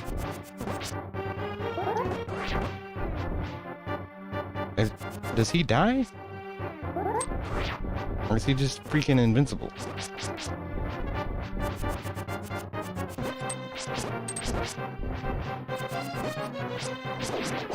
Okay, he does die. Sweet! I got a boss key. Mandatory key to the dungeon may open locks that small keys cannot. Such as this one, right? Princess Zelda! Thank you, EOD! I had a feeling you were getting close. I thought you was gonna say getting lost. It did take me a while. And listen to that tune right there.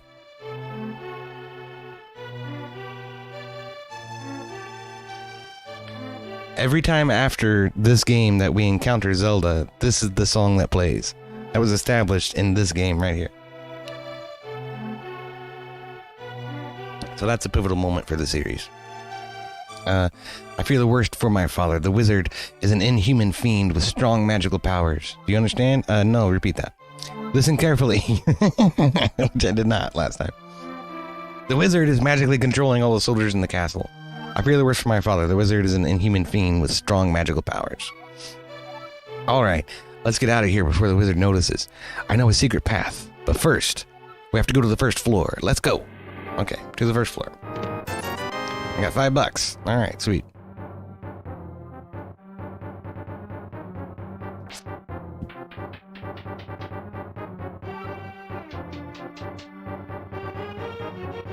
The demo discs for upcoming games on PS1? Hell yeah, man. I played Spyro the Dragon on one of those demo discs. Yeah, I had Spyro, man. I remember fucking the original Spyro. That was pretty good. It was it became like an underappreciated gem, I think. People didn't realize how awesome it was until years after it was released. I think in its heyday, it was kind of seen as just a platform schlock that was plaguing the PS1 at the time.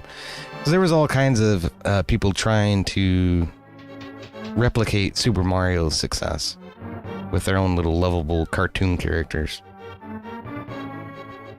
I'm pretty sure we have to go this way. Yes. Okay.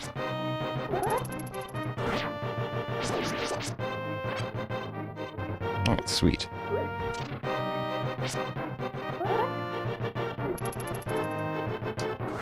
Oh, fuck.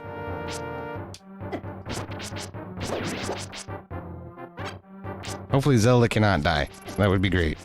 Okay, we got rid of him.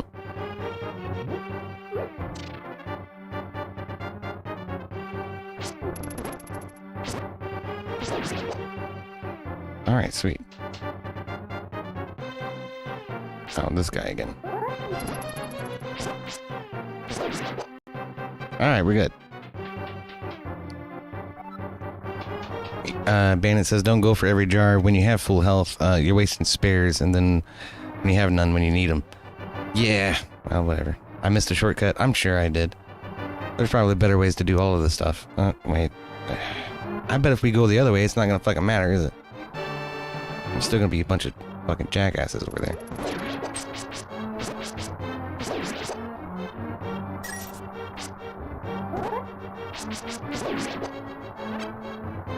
Okay, we're doing good. I'm doing good.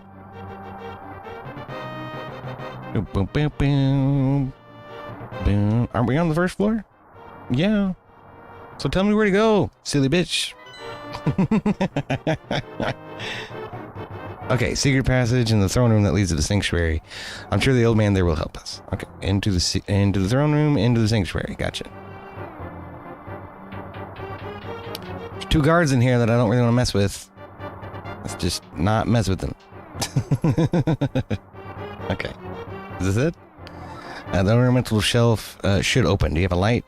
It's pitch dark inside, and you can't see without one. If you're ready, let's go. Help me push it from the left. Okay. Nope. Wrong button. Yeah, that one. Okay. From the left, huh?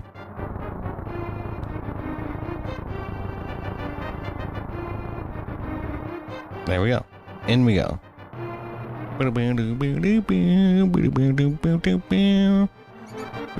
Oh, oh, what the hell?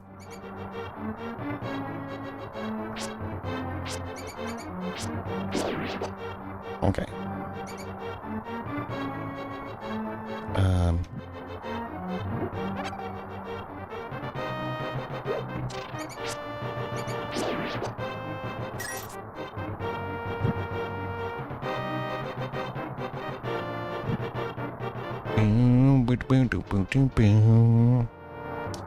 He's used to modern games. Needs to rekindle that look for it, dummy spirit. Yeah, to a certain extent. Oh my god! Snakes! Oh my god, oh my god, oh my god. Give me that.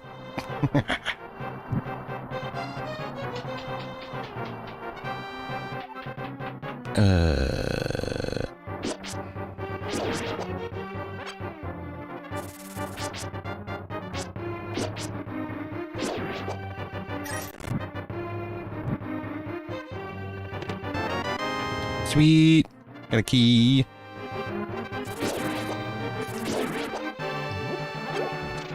Okay.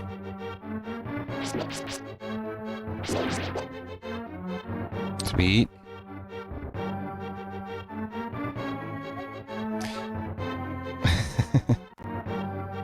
I just bought not long ago the old schoolish Boulder's Gate Baldur's Gate on PS4 to play co-op when my kids come over. He didn't appreciate it as much as I used to when I played it co-op.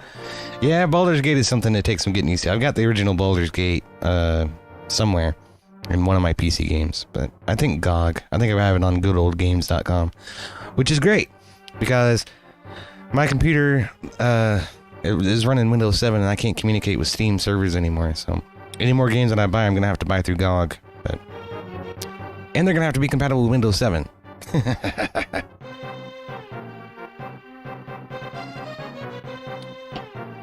So again, I bring to your attention the dono links. They're pinned at the top of the YouTube chat. Help me buy a Windows 10 license, and I'll update my PC. That'd be fantastic. That's about $100, but after passing through these sewers, we'll be very close to the sanctuary. Let's be careful. Okay. Oh, I hear bats. I hear lots of bats. Or rats. That's what they are. Okay. Interesting. Well, I guess we can just go over here and well, fuck all that.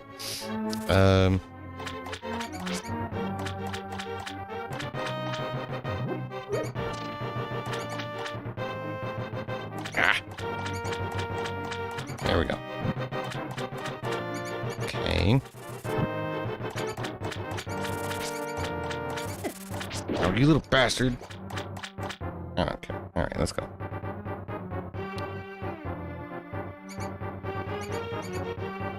Why did we have light? I don't know.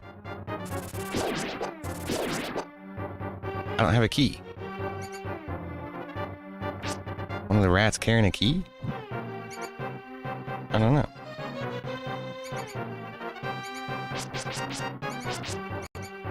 Come back here, you little bastards. I freaking hit him. There's a key. One of the rats did have a key. I'll be damned. I'm running really low on magic, too. Oh, for crying out loud.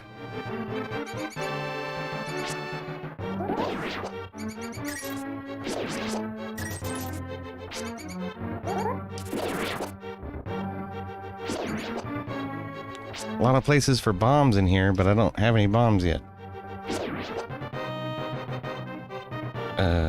Yep, that ought to get us somewhere. Ah!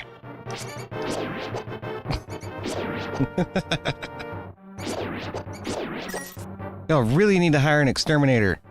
This is getting ridiculous.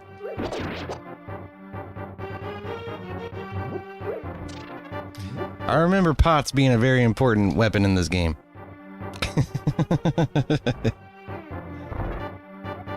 Sanctuary is just beyond that door. Pull the switch over there. Which switch? Oh, okay. There's two switches. She has to pull one and I have to pull one. Oh my goodness, this fucking controller. Okay. Oh, what the hell? I have to pull the lever to open the door. Press the A button, hold down on the... I know.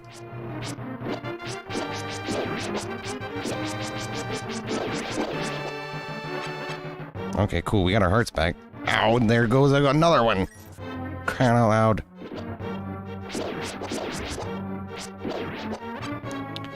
There. Little bastards. Open sesame.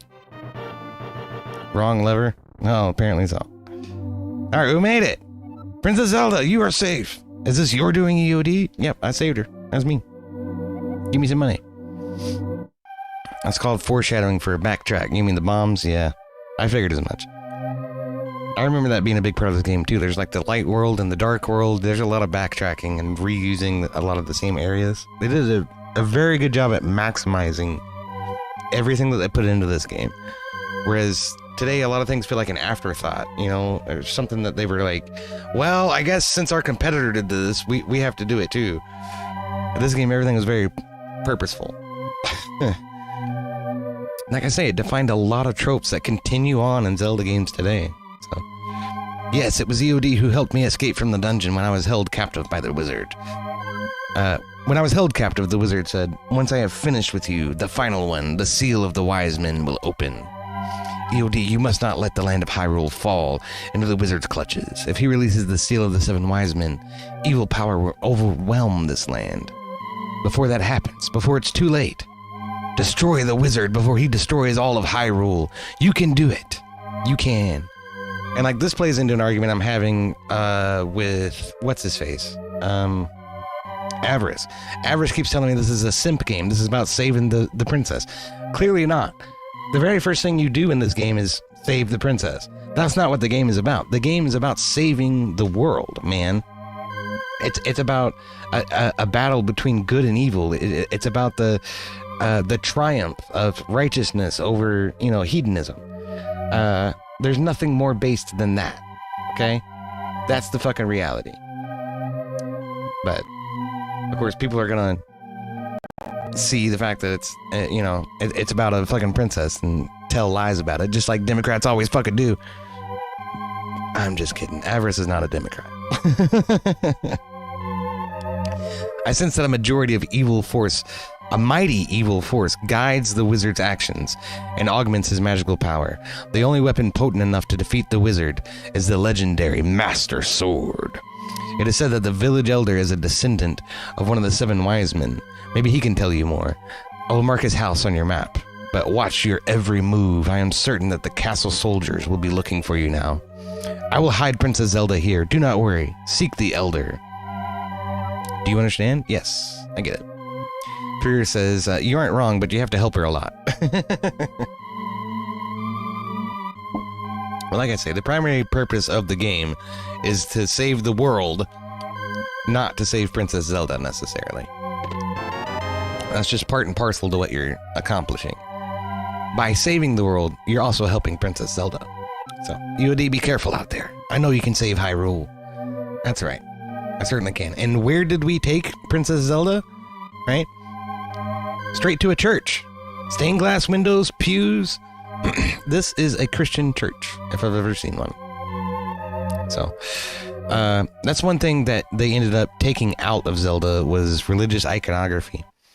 There is a magic book in Zelda 1 that actually has a cross on it. In the Japanese version of the game, it's actually called Bible. That's what it's called. So it is the Holy Christian Bible. And in this game, you whisk Zelda away to a church called a sanctuary. In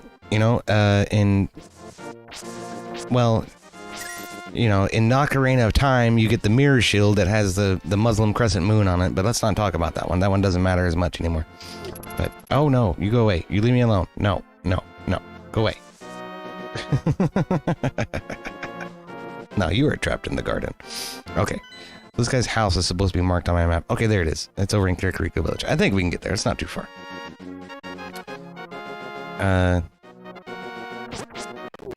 No, fuck you. Fuck you. No, fuck you too. Fuck all you guys. Okay. Now we're here. Is this his house? No, it's down there. Okay. Let's go down here.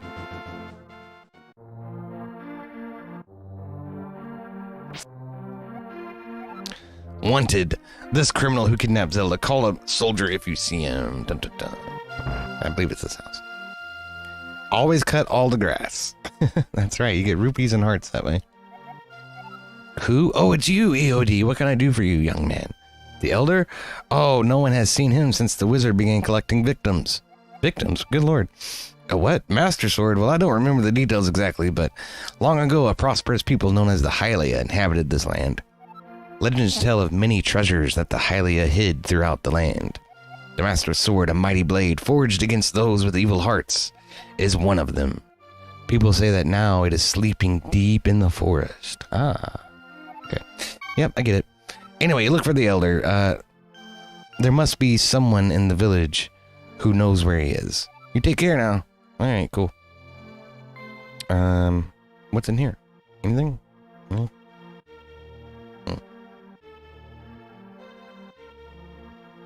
Oh, it's just a house with 2 doors. Okay, well, whatever.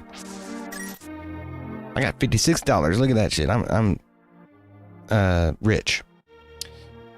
Who's this guy? Yo, EOD, this house used to be a hideout for a gang of thieves. What was their leader's name? Oh, yeah. his name was Blind, and he hated bright light a lot. Really interesting. Well, what's down here? I fucking forget this part. What's up, Mr. Bill? It's good to see you. This is a fancy adventure of the Atari 2600 game called Adventure. Huh. Interesting.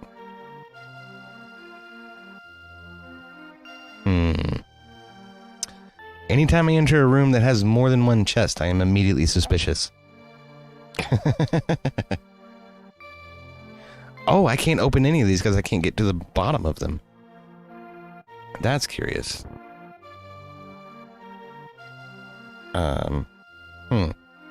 Okay, hold on a minute.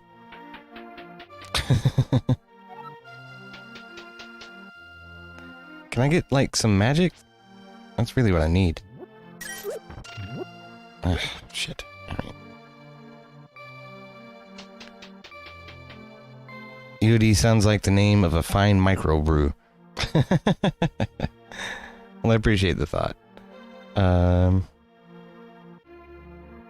Let's see here.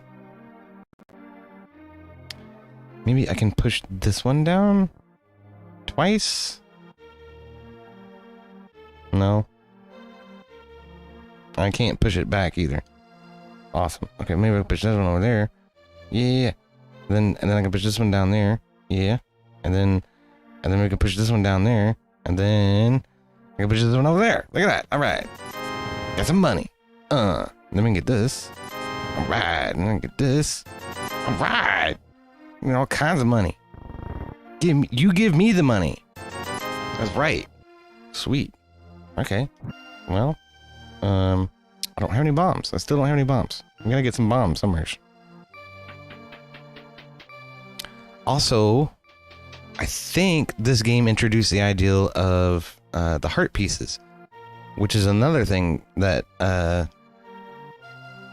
continues to be iterated on in all of the games. Is collect 4 heart pieces or 5 in Twilight Princess to get another heart container, which is pretty cool. But this one is, though, man. This is a timeless classic, I think. Even today, I think these graphics are still, it still stands up. Whereas the NES version, it's kind of like, okay, that you have to kind of use your imagination quite a lot to make sense of what's going on. But in this game, it's all it's cartoonish and a childish art style, but it's very obvious what it is that you're looking at. So it's really cool. This is a very important title in the series, in my opinion. Truly so. So, all right. I'll go ahead and save that to the cartridge, and we'll leave that there for now. I might come back to this one because I like it so much, but there's still probably a dozen more games to look at before we hit them all between now and December 2nd. So, that's a lot to think about. Anyway, I think I am going to go ahead and call it there. I'm going for about 3.5 hours. That's long enough for me. So I do appreciate everybody who contributed, though. Thank you all so much. That's going to go to a good cause of getting me down to DebateCon and helping me fulfill my promises to buy at least like a dozen people a beer. So thank you so much to Long Haul Nate, fucking MVP of the day for sure. $175. Woot woot. Let's fucking go. So I think I'm gonna leave you guys with that song as we bow out here. And I'm gonna look for somewhere to send you on a ghetto raid. I need you guys to like and subscribe and tell all your friends and tell all their friends and tell your wife and tell your kids to subscribe to EOD, because we gotta get those numbers up. I still can't raid people. It sucks. I hate it.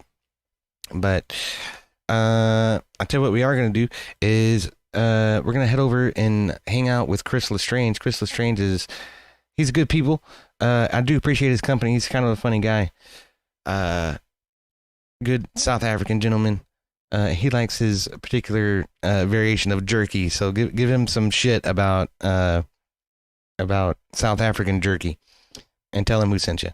But upcoming events on the 10th of November, I have a debate with Abe Dinkus on Speakeasy's channel about warrantless surveillance. So definitely tune in for that. and help support me over on Speakeasy's channel. And then Debate Con is the 15th and 16th of November coming up. I will be in Nashville, so if you're going to be in Nashville, come say hi. I'll be there at Debate Con.